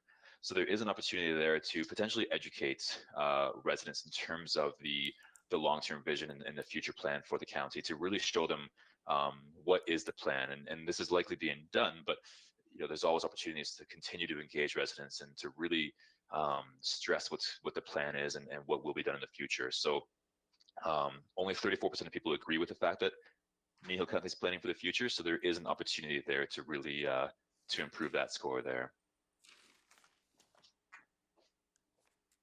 The next piece we did was take those results and do what's called a key driver analysis. So the key driver analysis is it's an advanced analytic approach that basically tries to predict the outcome. So all those things in that bar chart there, we use all those variables to see which of those is the most important predictor of overall quality of life in residents. And it's essentially creating a rank ordering here. So this would say, if you were to really focus on how to improve resident quality of life, these are the elements you would really want to focus on. And primarily those top 3 or 4 pieces will have the biggest ROI for you moving forward. So the number one driver of quality of life is that residents feel safe and secure. So if there's any opportunities to continue to further enhance and improve safety and security within the county, then this is the number one thing that will improve quality of life in residents. The next one is that it is a great place to raise their family. So any opportunities to really help elevate this will have a huge role in quality of life. And then the local economy as well, which we tend to find that financial connection to quality of life is quite strong usually. So those 3 factors will have the biggest impact on overall quality of life moving forward. Then we asked residents as well, what attracted you to Kneehill County in the first place? And for the most part, it was just simply that people were born there or raised there, or they've been there their whole life. So 35% of people noted that. Following that, it was a connection to family and friends. They own a farm or purchase an acreage. They own land. So primarily, the reason people selected Kneehill County is largely because they were born there and they've been there their entire life. But I think that second factor is really important there too, in terms of the connection to family and friends, and that being a very important factor within quality of life, and something that is quite strong as well. And then finally, in terms of this set of the results, we asked people just simply one word that would describe Kneehill County to you. And really, the way this works is, if you haven't seen this before, the bigger the word, the more frequently it was said amongst residents. So you can see that the picture that's being painted by residents in the community is quite strong. It's being viewed as a agriculture and farming community that's peaceful, friendly, and quite diverse. It's great, it's beautiful, it's got a community feeling. So overall, people are very, very positive in terms of the one word that would describe Kneehill County. There are some areas that are a little more on the negative side, but they don't really resonate to the top. So there's things around being congested or laxed, things like that. But for the most part, people are really painting the picture of a community that is quite peaceful, it's beautiful, and it's quite friendly. So overall, people are viewing the county as a whole in a quite positive light. Now, getting into the actual county services aspect, so moving beyond quality of life. 57% of respondents noted that they are satisfied with the level of quality of services that are provided by Kneehill County. And conversely, only 13% of residents were dissatisfied with the level of quality of services. So overall, people are leaning more towards that positive side. And in the comparison point, Leduc County satisfaction with services was 58%. So you're basically bang on in terms of that direct comparison point with Leduc County there. And generally, we find that this is quite consistent with the major centers that we survey as well. You'll always have residents who are dissatisfied with some aspect of the services provided and residents who are quite satisfied. And then you have that pool of individuals that are kind of in the middle there. And they're quite hard to move the needle on because they're rather complacent. So that 30% that are neither satisfied nor dissatisfied, they're not angry, they're not happy, they're just content with what's going on. So overall, the fact that only 13% of people are dissatisfied with the services offered is quite a positive result here. And when you focus on specific programs, I didn't put any comparison points to other counties or cities in here, but they are quite consistent with what we see across the board. The number one service people are satisfied with is the fire services and emergency preparedness, with 84% of people being satisfied with that. 78% satisfied with cemeteries, and then waste collection, recycling, and transfer stations have 75% of individuals satisfied. And then also the snow and ice removal at 73%.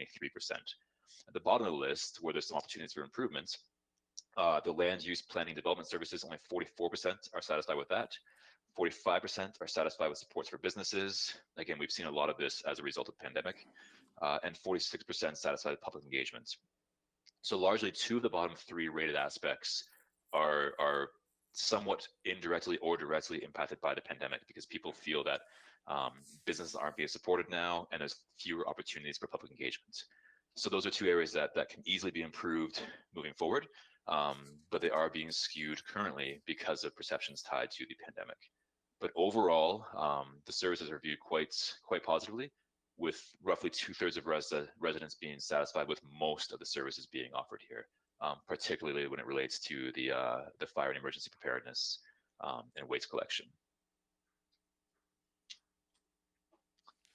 In terms of improvements that would help make Kneehill County a better place to live, the number one rated thing being a better city council at 19% of the 132 people who answered this.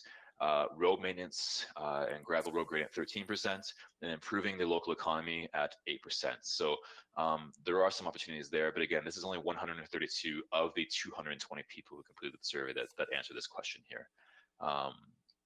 So overall, there are some opportunities there, but they are tied largely to the service aspect.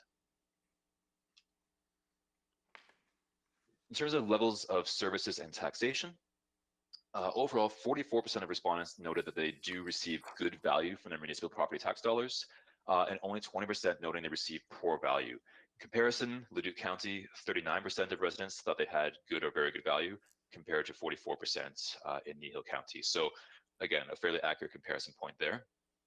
36% of people, though, noted they don't receive good or poor value for their tax dollars.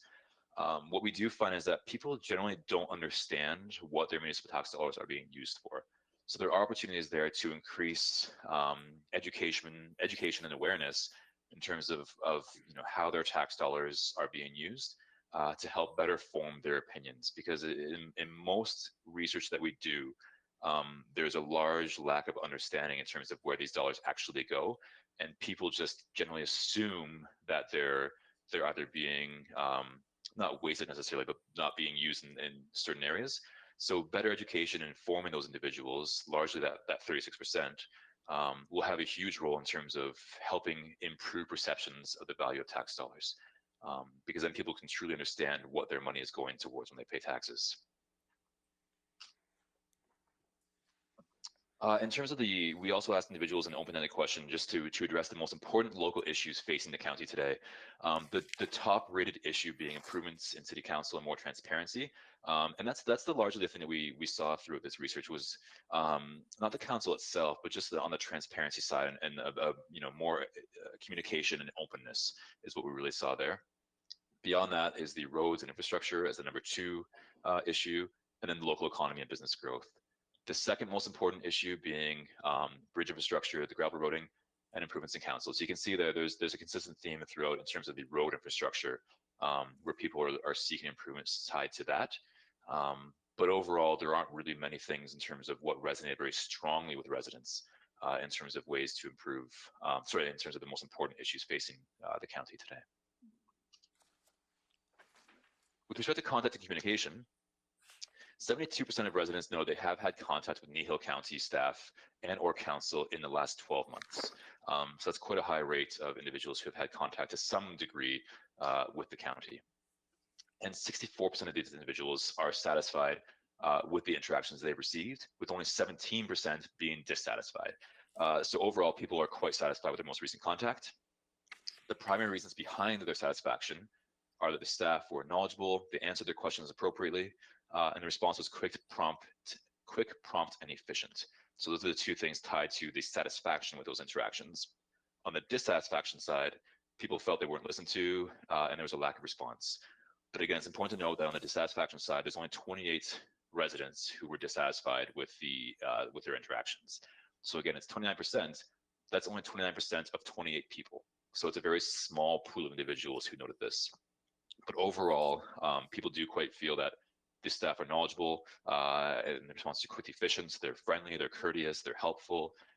So the interactions with staff and council have been quite positive in the last 12 months.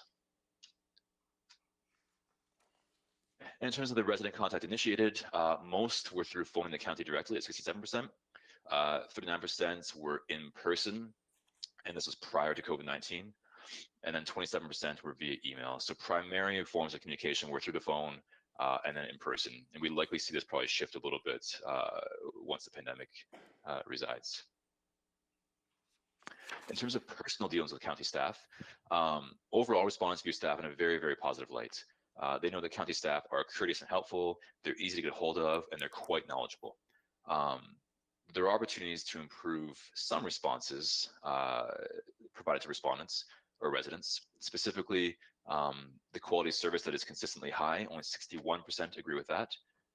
They can meet the needs of the diverse needs of respondents. 61% agree with that, and the responses are quick to requests and concerns. And 57% agree with that. So it's largely around timeliness and consistency, I think, are 2 opportunities for improvement.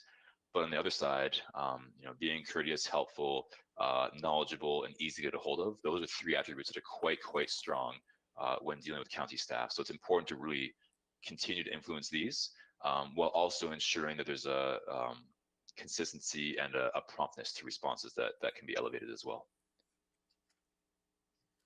When dealing with council, respondents viewed council somewhat less favorably compared to county staff. The number 1 driver being the quality of service is quite high at 48% of people believing this, and 47% noting that council members are easy to get a hold of when needed. On the lower end of the scale, 34% believe Kneehill County practices open and accessible government, which again ties into that transparency element, and 42% believe that city councilors are available and responsive to concerns or questions. So the primary things really being around accessibility and transparency in terms of what residents are viewing on the more on the lower end of things. But again, quality of service and ease of access is quite high. So accountability and transparency are 2 things that quite strongly resonate throughout this. With respect to the amount of information received, 65% of respondents think that it's just the right amount of information, with 35% believing that they receive too little information. So there is an opportunity here to increase the amount of information provided to respondents. Only 1% think that it's too much, so you're not really walking that line just yet. So you can increase the amount of communication and information provided to respondents to really help elevate those people who are on the too little side to that higher spectrum. But overall, 2/3 of residents think that they receive just the right amount of information. And the main source of receiving information, 80% say it's from the capital, and then 62% say it's from the quarterly ratepayer newsletter, with 48% noting that it's from the website. So the primary form of information for residents is through the capital, followed by the ratepayer newsletter. In terms of their preferred source of receiving information, again, 54% note that the capital is the number one source they prefer to get information from, followed by the quarterly ratepayer newsletter, and then the direct mail billing inserts or the county website. So really an emphasis placed on those top two things, as they are currently the main source and the preferred source, as well as really helping to improve the website information and potentially the direct mail or billing inserts. And we'll look at the websites in a few slides here in terms of people's perceptions of the website. So there we go. So 70% of residents have used the county's website within the last 12 months. So quite a few people are venturing to this outlet. On the flip side, though, the ease of use and the usefulness of the information is quite low. So only 23% of residents believe that the usefulness, the information on the website is useful about the information and services available. And only 45% believe that it's easy to find what they're looking for on the website. So there is an opportunity to help explore ways to improve the ease of use as well as the overall usefulness of the information. And it could be through just engaging residents to find out what could be improved on the website, what they're having challenges with, and what kind of information they're actually looking for in order to ensure that the information is easily available and quite accessible. Given that it's one of the higher rated aspects for receiving information in terms of the preferred route, it's really important to explore this as if people if they have a challenging time finding information, they're more likely to give up due to frustration. So it's really important to find ways to improve the ease of use in the website offering. In terms of the actual quality of internet access throughout the county, just under 1/3 of residents state they have poor internet access, which makes communications both online and offline quite important. So you need to have that dual mode approach due to the poor internet access. So I think that it's really important to have multiple forms of communication, whether it be through the capital, the ratepayer, quarterly newsletters, as well as the website. But you need to have both that print and online platform to really help get the information across to ensure you're reaching all residents successfully. The final section is based on public engagement here. So involvement in public engagement in the past 3 years. So half of respondents know they have had some involvement in public engagement in the past 3 years, primarily being providing input directly to a member of council, and 25% having attended a public engagement event. We generally ask this in the last 12 months, but we ramped this up just simply due to the pandemic and a larger inability to take part in these engagement sessions. So in the past 3 years, half of residents have had some form of engagement through various aspects of either through a council member or through an engagement event. And overall, 2/3 of individuals provided their opinions when issues are important to them. So 66% of residents do take the time to provide opinions to Kneehill County when there are issues of importance. 51% feel they have the opportunity to voice their opinions in decisions that affect them. Then on the lower end, 26% of residents believe that Kneehill County communicates to residents how their input impacts a decision. And 26% agree that Kneehill County takes into account public feedback to make decisions. And again, this really ties into the notion of transparency once again. So it's really important to ensure that even if it's a one-pager or things like that, to really just simply educate residents in terms of how that's done, and using that multi-mode approach with both print and online platforms to really help inform residents of what's being done. So there is that aspect there. But overall, people do feel as though they have the opportunity to raise their opinions and express their voices. But there appears to be, from the results here, there appears to be a disconnect between voicing their opinions and then seeing what is done with that information. So even in things like this, when it comes to the this quality of life survey here, generally we recommend to our clients across all sectors that they just simply produce a 1 or 2 page report that just shows this is what we heard and this is what we'll do with that information, just to give back to residents, to show that you actually took these results and then engage them. So I believe that would be a pretty powerful outcome for this too. And just one last thing to look at the respondent profile. So primarily, we had a fairly good mix of individuals in terms of the demographics. And that's the important thing here, is that when it comes to a survey like this, you want to have a good mix of individuals, not simply a single demographic profile that really dominates the results. So it's representativeness. That's the most important thing. And the results that we obtained here are quite representative of the population overall within Kneehill County. So with that, I will I'll put my screen back on here so you can see me, and then there we go. Yes, you are back. Does council have any questions for Mr. Sheppard? Yes, Councillor Christie. Maybe not for Mr. Sheppard, but total surveys sent out, how many were sent out, curiosity?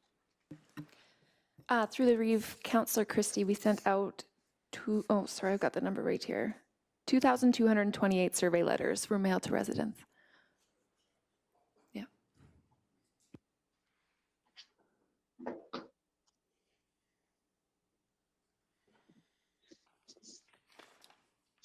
there any other questions? Councillor Hugo. Yes, out of that 2,200, how many did actually answer the survey? 220. 220, so we're sitting at 10%. Yeah, generally for this kind of research, when you use a mail out, you expect between kind of 10 and 20% response rate, give or take. And I've had several questions on the URL number and everything else. Was this survey tracked on who answered what and who actually answered it? Because they were very concerned about that 8-digit PIN number and the URL number on that. I've had several questions on that from residents. Yeah, absolutely. So the PIN number that we use, the way we approach that is it's entirely for confidentiality and anonymity. So basically the PIN isn't tied to their address whatsoever. So in our database, we don't know who said what on our side. And then in terms of on your side, there's no connection between the PIN and the mailing address. So it was kind of as a mail merge sent out through that way. So there's no connection between the data in our file to the actual resident address. Okay, thank you. Oh.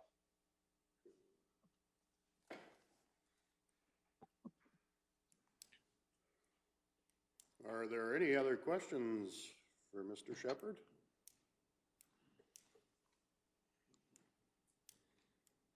Councillor King?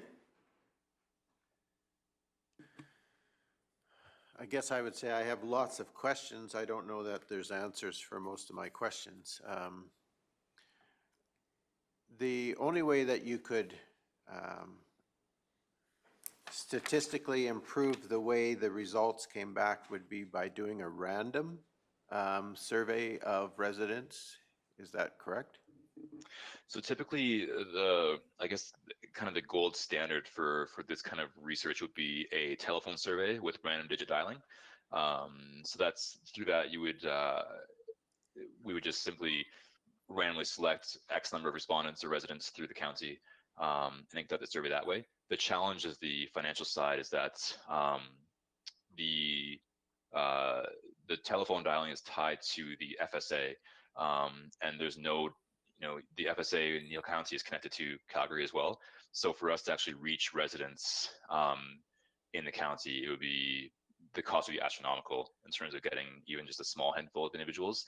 So in terms of the efficiency and the form of approach, the mail out is the best when it comes to areas like this. And this is typically what we do for most counties that we do this research with, is the mail out survey.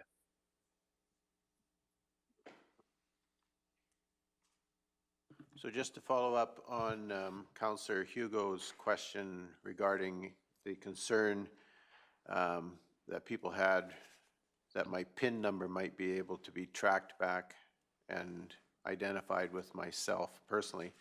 I know there was a number of people had that same question, and I guess in my mind, in the future, we have to be more clear.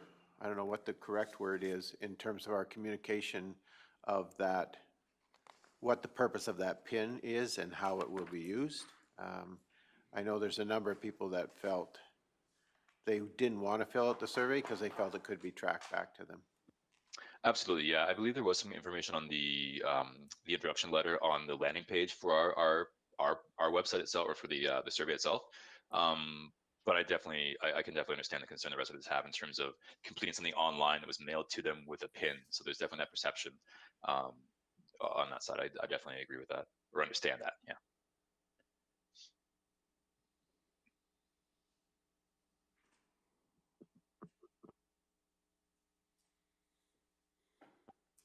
Does anyone else on council have any questions? Councillor King? I guess I just have another question in terms of, would you have suggestions for us in ways that we would be able to flesh out some of the answers, or is it even worthwhile us trying to find out why the answers went the direction that they did? So would we have had to ask more detailed or longer follow-up questions to get, sort of a better understanding of, why they were happy about this or why they were unhappy about that? Yeah, so an approach to that within the survey could have been to ask additional follow-up questions and open-ended questions that way. It's not generally recommended to add additional open-ended questions beyond what were included in this, just simply because it's really taxing on the respondent and takes a lot of time. One option down the road would be to conduct focus groups, potentially, is to recruit residents to engage in a focus group where you can dive further into this. And that's probably the best way to better understand some of the issues that may be facing residents, to truly get that more qualitative approach. Within a survey, you can ask follow-ups, but you'll never really get to a specific point, because it'd be very hard to nail down a specific thing. And you also don't know what you're going to get until you see the results. So you could ask follow-up questions in one area, but it could be the completely wrong area. So generally, one follow-up here would be to do the survey and then do focus groups down the road to better understand that from the actual mouths of the residents, is one option.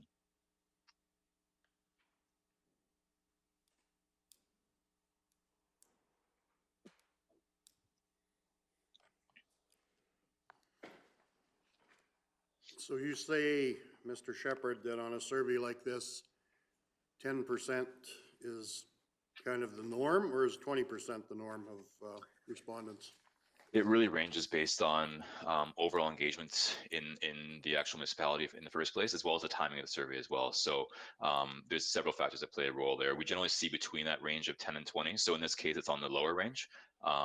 But with a sample of 220 people, anything really beyond 200 is where you want to hit in terms of that statistical reliability aspect. So, beyond that, there's always a perception that you need to have, 1,000 to 2,000 people complete a survey. But once you really get beyond 200, you start to see a bit of a minimal effect. And the margin of error and the reliability is already built in to the results once you hit past 200. So it's on the lower end of response rate. But in terms of the numbers needed, it's definitely surpassed that there. But there are a lot of factors that play into the response rate based on the method used, time of the survey, as well as just overall engagement. Okay, thank you very much for that. Councillor King?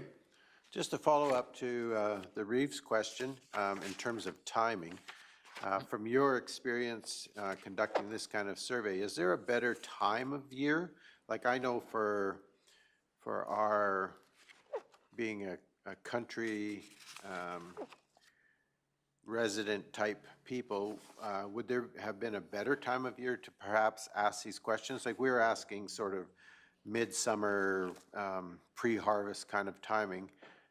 Would there have been a more opportune time from your experience?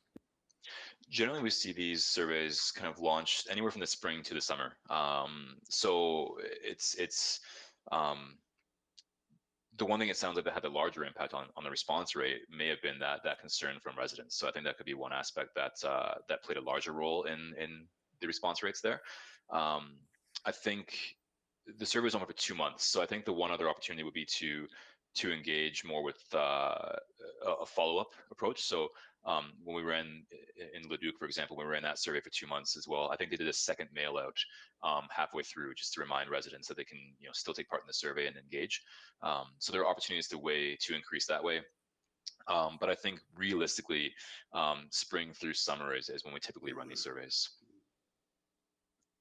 Thank you.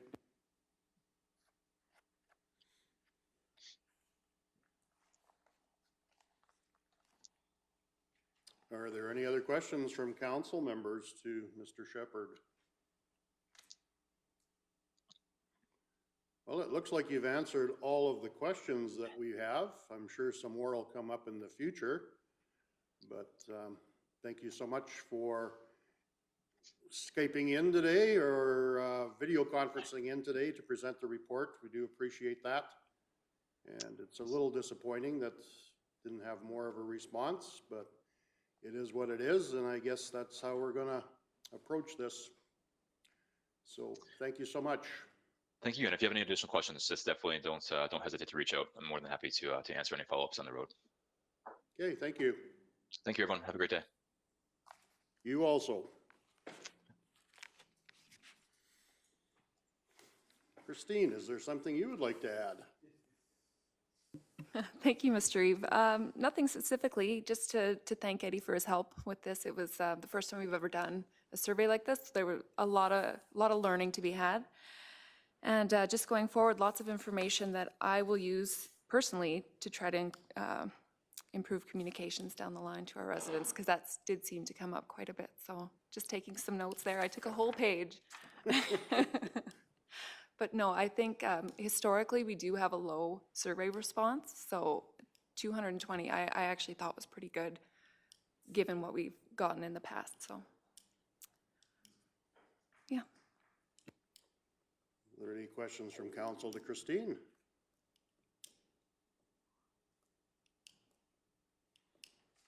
Councillor King. And maybe I should have asked this still, well, Eddie was online, but so what's an ideal time sort of space to follow this survey up with another one to say, is there been an improvement? Has it gotten worse? That kind of thing. So yeah, as a council, what's our thoughts in terms of, would we do this again and how soon would we do it? And then, from your point of view, do you have any idea what an ideal follow-up time might be? Through the Reeve, Councillor King, it really is dependent on what council wants to see. Some places do this every year, some wait and do it every couple of years. Whichever direction you choose to go, this will be used as a baseline so that we can compare in the future, if we're improving. So a lot of the questions will probably be similar, but like you had mentioned before, there might be opportunity, for instance, when they say, we're missing something communication-wise, it would be nice to follow up and be like, what more do you want then, just to drill down a little bit further. So I would like to incorporate some of that in future surveys whenever council decides they'd like to keep doing them.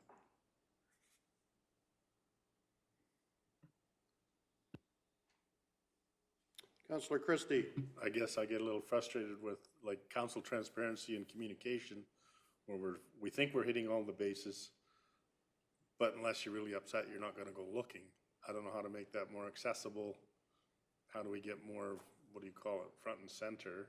Because the information they want is usually online or accessible somehow.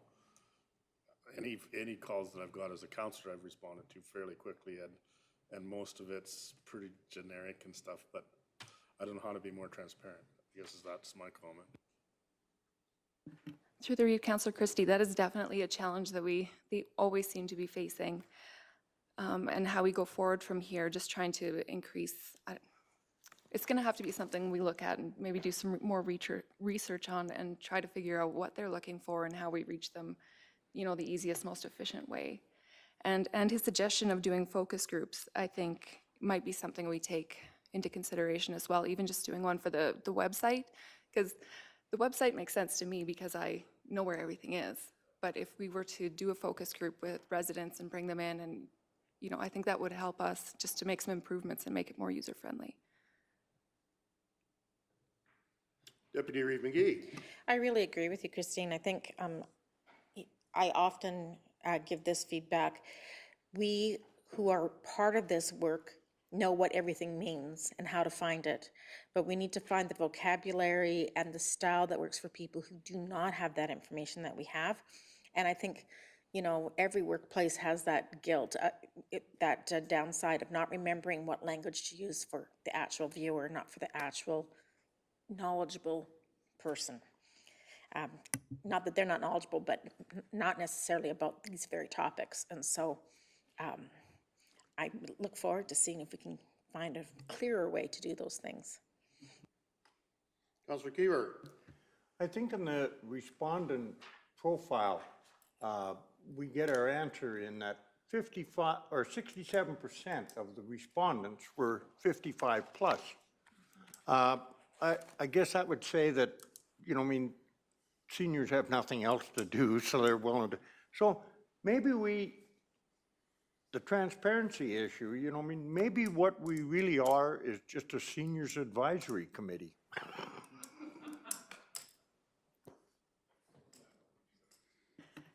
Through the Reeve, Councillor Kiever, that is something to keep in mind, definitely, the demographics that did answer the survey. A lot of them aren't using social media, but yet we have almost 1,500 followers on our Facebook page, you know, so they didn't respond to the survey, but kind of keeping that in mind as well.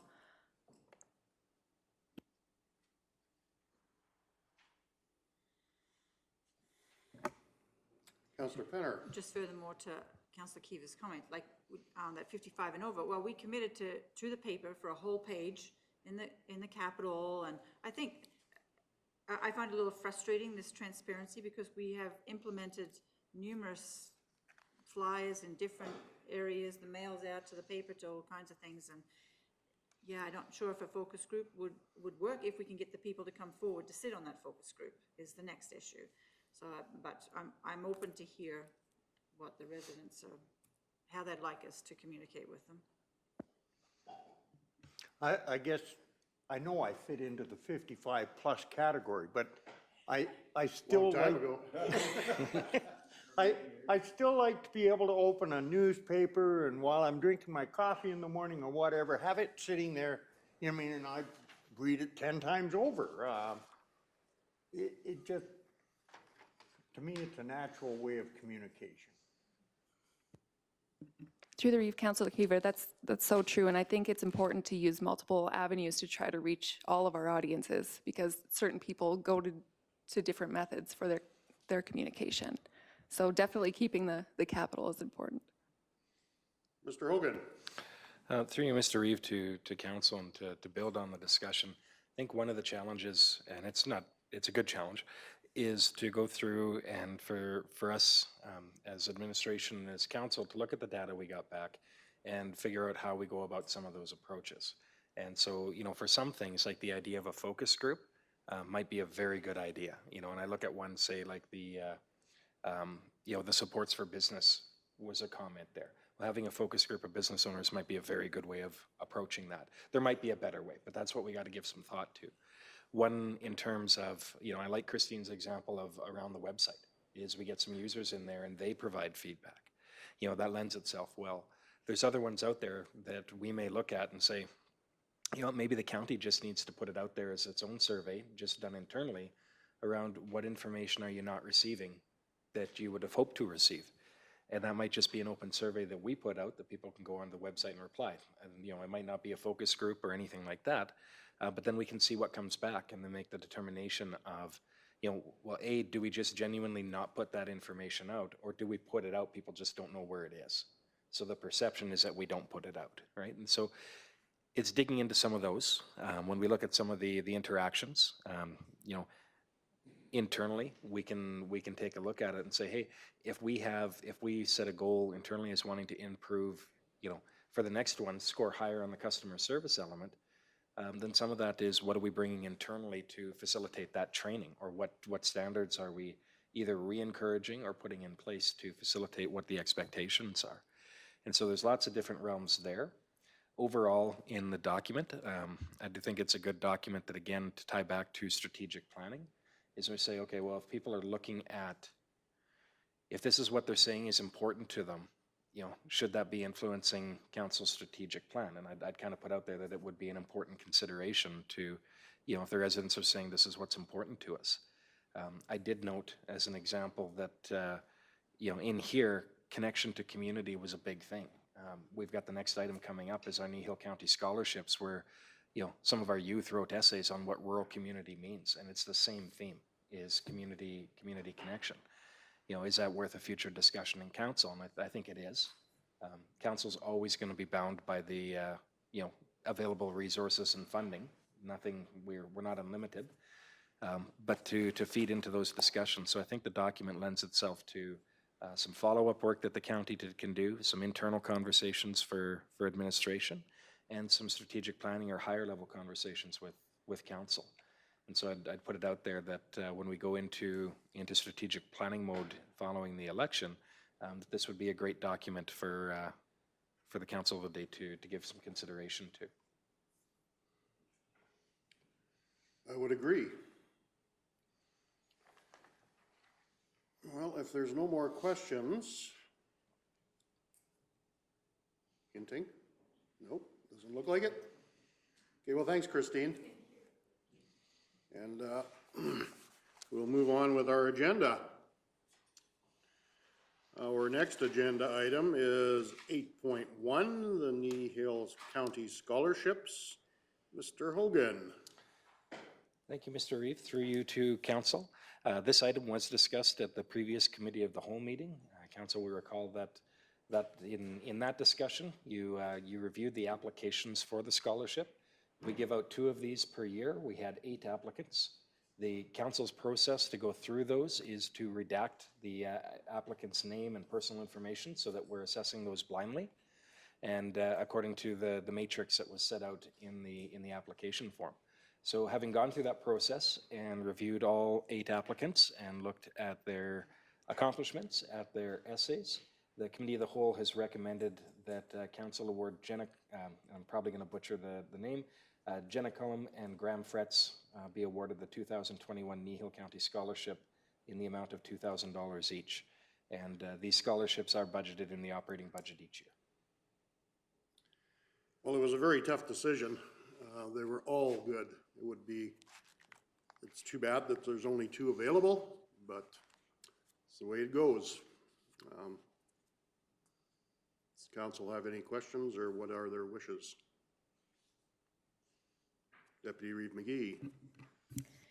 I just wanted to add comments that I really appreciated being able to read through the essays that all of the entrants put in, and I think it's interesting to note how hopeful and positive and exciting it seems that we have young people with such excellent ideas of what rural community is and how they find it to be very valuable. And so I think this really looks good for our sustainability, and I like that being addressed by that younger generation. Having said that, I'd like to make the motion that we grant Jenna Cullum and Graham Fretz award of the 2021 Kneehill County Scholarship in the amount of $2,000 each. Okay, we have a motion on the floor. Is there any discussion to that motion? I see none. I will call the question. All those in favor? Mr. Hugo, are you online? Mr. Hugo? Okay, apparently okay, so Mr. Hugo's not online, so well, it's a unanimous decision. So, thank you. Our next agenda item is 8.2, that being Trochu Seniors Facility Agreement. Mr. Hogan. Again, through you, Mr. Reeve, Just hang on a second, sorry. Sorry to interrupt. I just noticed you wanted to have it carried unanimously, and we didn't get that recorded as such. And do we want to acknowledge that Councillor Hugo was not included?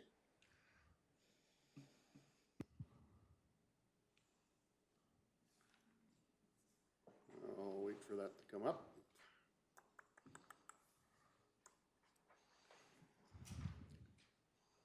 All right, sorry about that, Mr. Hogan. Trochu Seniors Facility Agreement. Not an issue, Mr. Reeve. The agreement that's in front of you is regarding the Trochu Seniors Supportive Living Facility. As council will recall, a number of months ago, you passed a bylaw to back a borrowing that the town of Trochu was looking to make. That was a request that the town had made to the county, given that the town's own debt limit will not allow it to make a borrowing of that size. They did at the time, actually on several occasions, present a business case and how they intend to pay that back. So just as a key message, council and the county are not the ones making the borrowing. This will impact obviously our debt limit because it is a commitment that we're making. But we ourselves are not doing the borrowing unless things go sideways. Now, council did pass a debenture bylaw related to this. That's bylaw 1833. That bylaw was advertised as per the requirements of the Municipal Government Act and was given third reading. And that bylaw has been included in the package for your review. The one condition of that bylaw is that the town of Trochu enter into an agreement governing this relationship with Kneehill County, and that is the agreement that's before you here today. So all of the conditions that are listed in the agreement are conditions that council has looked at previously. That have come up in the presentation, and as per the commitment that we made to the town and through the bylaw that we previously passed, administration's recommending that council authorize the Reeve and the CAO to sign the proposed Trochu Senior Supportive Living Facility Agreement with the town of Trochu, and then this would bring a conclusion to the matter. After this, it would be a matter of when the town or the Trochu Housing Corporation was able to access provincial funding. Okay, thank you, Mr. Hogan. Are there any questions from council? Councillor Kiever. So we are actually on the hook if this thing goes down the tube, this line that says we face exposure of the 20 million. We are an actual co-signer, aren't we? It's a guarantee, yes, through you, Mr. Reeve, to Councillor Kiever. And so that was the original discussion, whether the county was willing to take that on or not. Should that come to pass, there would be different assets and things like that could potentially be dispersed. However, at the end of the day, if the housing corporation, the town of Trochu did default, then the powers it would be looking at the county for that money.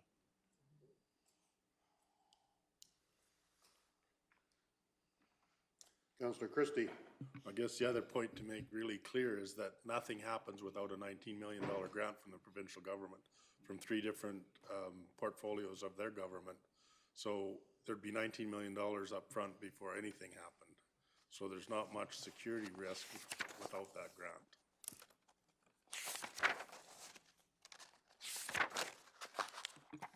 I guess the point of clarification I would make regarding that $19 million is it's actually from 2 levels of government, both federal and provincial, that they're seeking that money.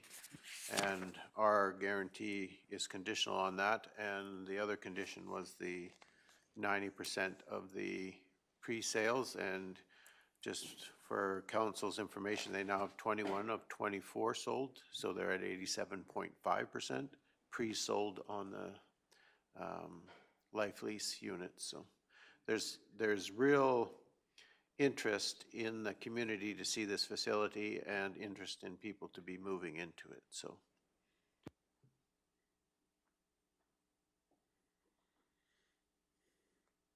what are council's wishes? Councillor King. I'm going to make the motion that council authorize the Reeve and the CAO to sign the Trochu Senior Supportive Living Facility Agreement with the town of Trochu. Thank you very much. Is there any discussion to that motion? Councillor Christie. The only comment I'd made, I went to the meeting the other night one of the requests was, once this is approved, they'd really like a photo op to take with their application to Edmonton with the Reeve and our CAO, their mayor and CAO. And I would strongly recommend that Ken be in that photo because he's the member on that committee. My only comment is I'm not that photogenic.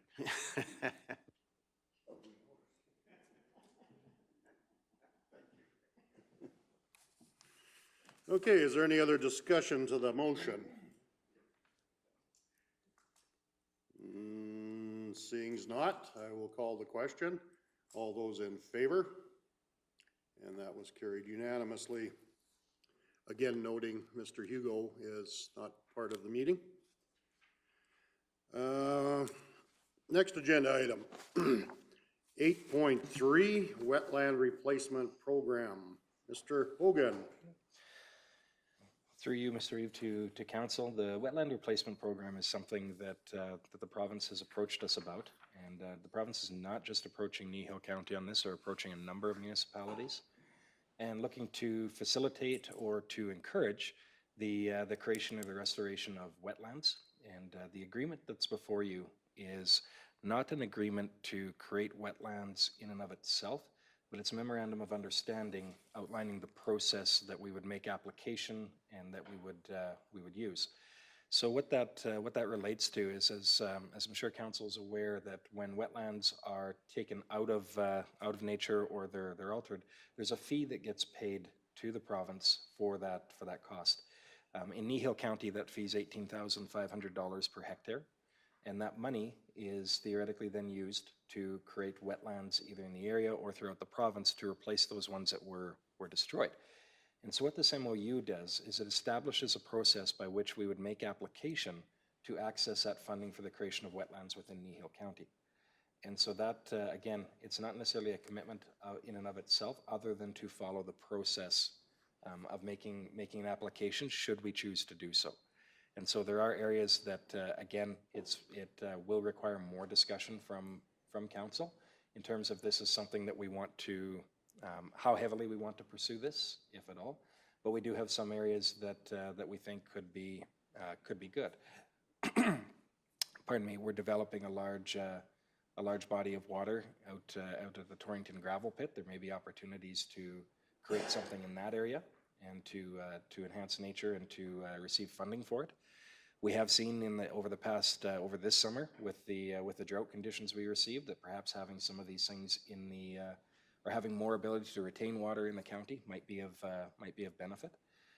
There are options that Kneehill County could pursue this, or it could be pursued with private landowners through agreement and such. This outlines a number of those things. And so as that, we're recommending that the council authorize myself to sign the MOU.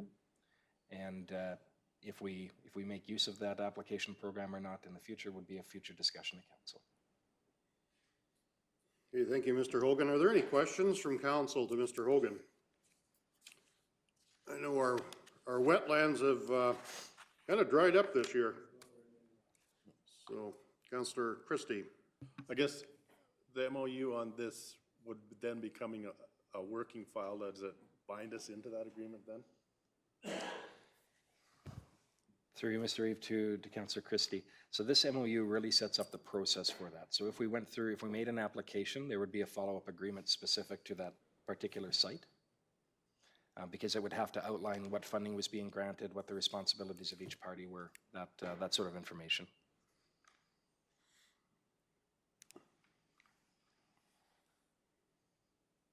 Councillor King. So basically, by signing this MOU, we are just making Kneehill County and residents of Kneehill County sort of eligible to make application under this wetland program then. That's all we basically are doing. We're not committing to anything more than to say we're interested in participating, and if somebody wants to be eligible, then this MOU is necessary first. Is that correct? Yes, through you, Mr. Reeve, is what we're looking at is, again, it really just outlines the process. This is the application that we would make. This is how it would be assessed and that. I would direct council's attention to 1.3, purpose and nature of the MOU. So in 1.3A, it says the purpose of the MOU is to establish a process for the participants to identify appropriate wetland replacement projects. And so if this is something we chose to pursue, you might see this in future budget discussions. We're saying, you know, we're developing this gravel pit. Maybe we want to restore it in such a way that it becomes a permanent wetland. Or, you know, if we have a program through Ag Services that is fostering this, that could be an example. Whether Ag Service Board or Council wants to go there is a different discussion, but this at least outlines the process for it. Part B of that clause says this MOU represents a statement of general intention on the part of the participants and is not intended to create any legally binding obligations between the participants or impose specific financial responsibilities. So we're really agreeing to a process that, should we want to pursue it, then the rules are here. But we're not obligated to commit funding or to do some of those things. I guess what I was trying to get at is if we don't sign this MOU, we're not eligible under the wetland replacement program. I think again, through you, Mr. Rivas, I think we didn't pose that question directly, but I think that would be the intent, is that by signing on to this MOU, is that we would have a better opportunity. And I would suspect that if we made application outside this, that they would ask us to sign this.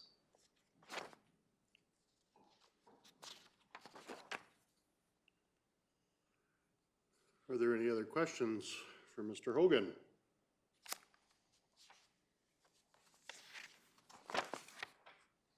Guess I just have a comment, and my comment would be is that we are definitely using or losing wetlands, whether legally or not. And I would like to see some recognition by Kneehill County to say that wetlands are an important part of our landscape, and they are a necessary part of our landscape. And in my mind, signing something like this or entering into a memorandum of understanding that we are interested in wetland replacement just acknowledges the fact that these are important in the landscape, and they are important both to non-agriculture and agricultural purposes. And so I'd certainly be very much in favor of us doing this.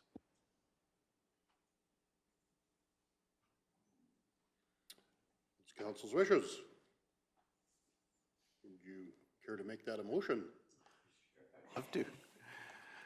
In recognition of the importance of wetlands, I will make the motion that we authorize the Chief Administrative Officer to sign the Memorandum of Understanding in support of identifying potential wetland replacement projects for the purposes of the Wetland Replacement Program.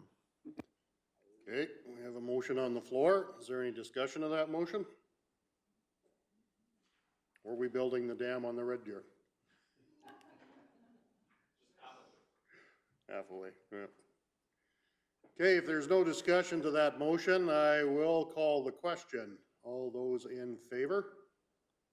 And that is carried unanimously. Thanks, Mr. Hogan. Oh boy, you're back on again.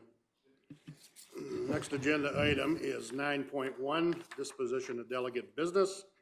Mr. Hogan. Through you, Mr. Reeve, I am back on again. However, I think I've said most of what I needed to at the end of the presentation on about how we use this going forward, what we look at doing. There will obviously have to be further consideration given to how often we want to replicate this.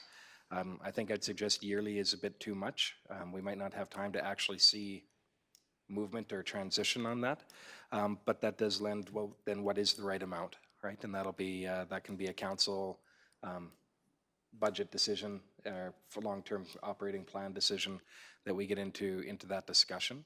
We will be looking at this to determine what types of follow-ups that we may want to do within 2022, whether that is some of those focus groups or whether that is some of those additional very general surveys or low-key ones. But at any rate, we do want to make sure that that we do thank the citizens that filled out this survey for giving us this feedback, as well as take it into account when we get into projects looking at internally and broadly on the strategic planning front as to what programs we may look at to more positively influence some of these numbers in future iterations of the survey.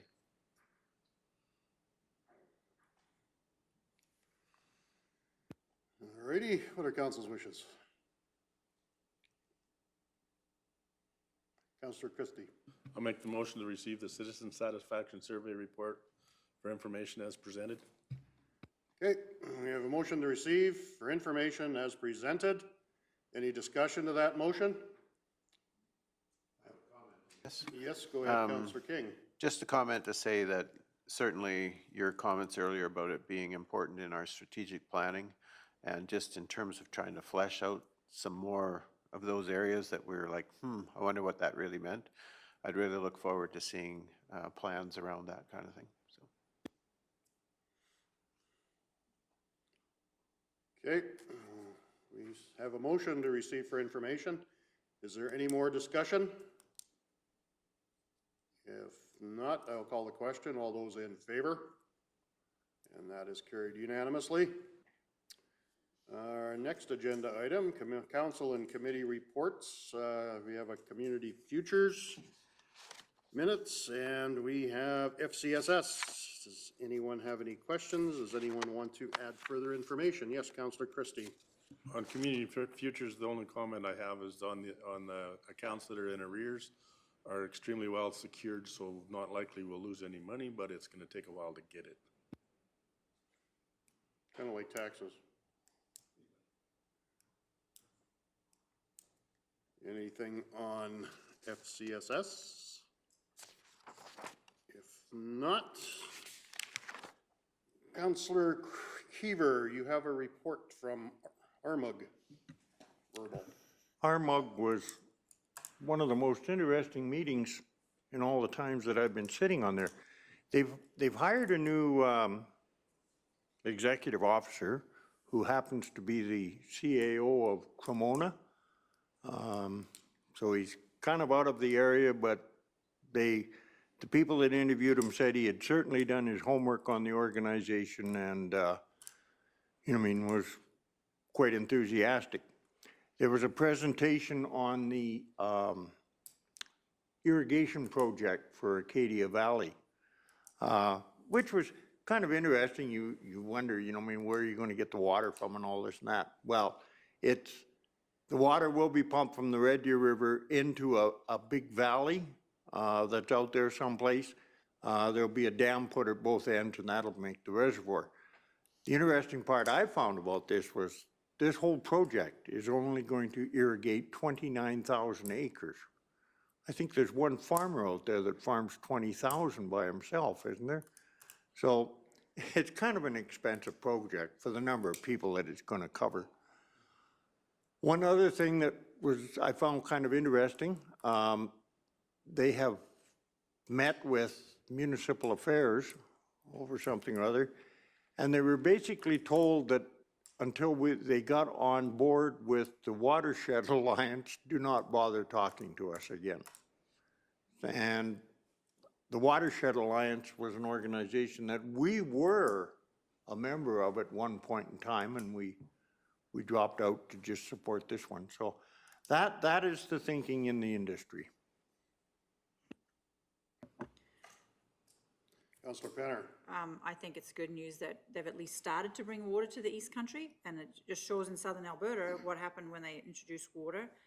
I think hopefully it's the start. It'll take a very long time. That just shows you can have poor land, but give it some water, it will grow. So I think that's I'm glad they had that discussion. Well, currently in the East Country, there is a gigantic pipeline running from Hardisty to it. It's kind of stopped there. I think it's the Keystone XL pipeline. I've heard through the grapevine that they're actually looking to sell the pipe for salvage. In other words, dig it out and sell the steel. I'm just wondering if there wouldn't be any thoughts of actually putting water into that end of the pipeline and pulling it south. And what basin, I don't know, but the opportunity exists. The pipe is there. But that's just my musings. I guess it's just a matter of getting the water to Hardisty to the pipe to flow south. So they couldn't do it out of the Red Deer, just up here. No, but they can go north. Because right now, I don't believe there's that much allocation left in the Red Deer. Actually, I think the allocation that's left in the Red Deer supports what's coming out of the bow to make sure that the south Saskatchewan is at 50% capacity as it flows through the province into Saskatchewan. But regardless, takes somebody a lot smarter than me to figure that one out. Okay, are there any questions from the council and committee reports? If not, Councillor King. I'll move that the council and committee reports be accepted as presented. Okay, we have a motion to receive for information as presented. Is there any discussion to that motion? I see none. Call the question. All those in favor? That is carried unanimously. That brings us up to council follow-up action list.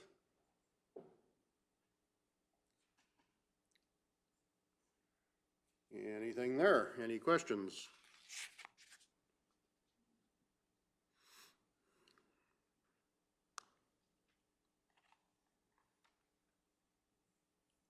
I guess I have a question. Where are we at in conversation with the Orkney Water Co-op? Is that stalled or is anything happening there? At the time being, through you, Mr. Reeve, to Councillor King, we're waiting to hear back anything from Orkney. So I think if I was anything to say, that would be stalled as to what that group wants to do moving forward.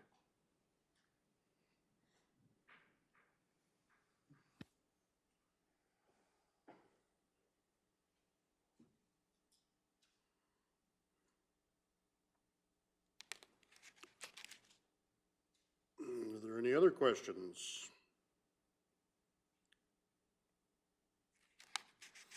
We've started on Three Hills East feasibility study. I would have to, through you, Mr. Reeve, I would have to find out the exact point in the process we are, but yes, overall that process has started. Okay, Councillor Penner, you had a. I was just gonna make the motion if there was no more discussion. Anybody? Any questions anyone answered? That we receive for information, the council follow-up action list as presented. Okay, we have a motion on the floor. Is there any discussion to that motion? I see none. All those in favor? That is carried unanimously. Okay, that brings us to the end of our open session. Would anyone like a break other than me? All righty, we will recess, and when we come back, we will have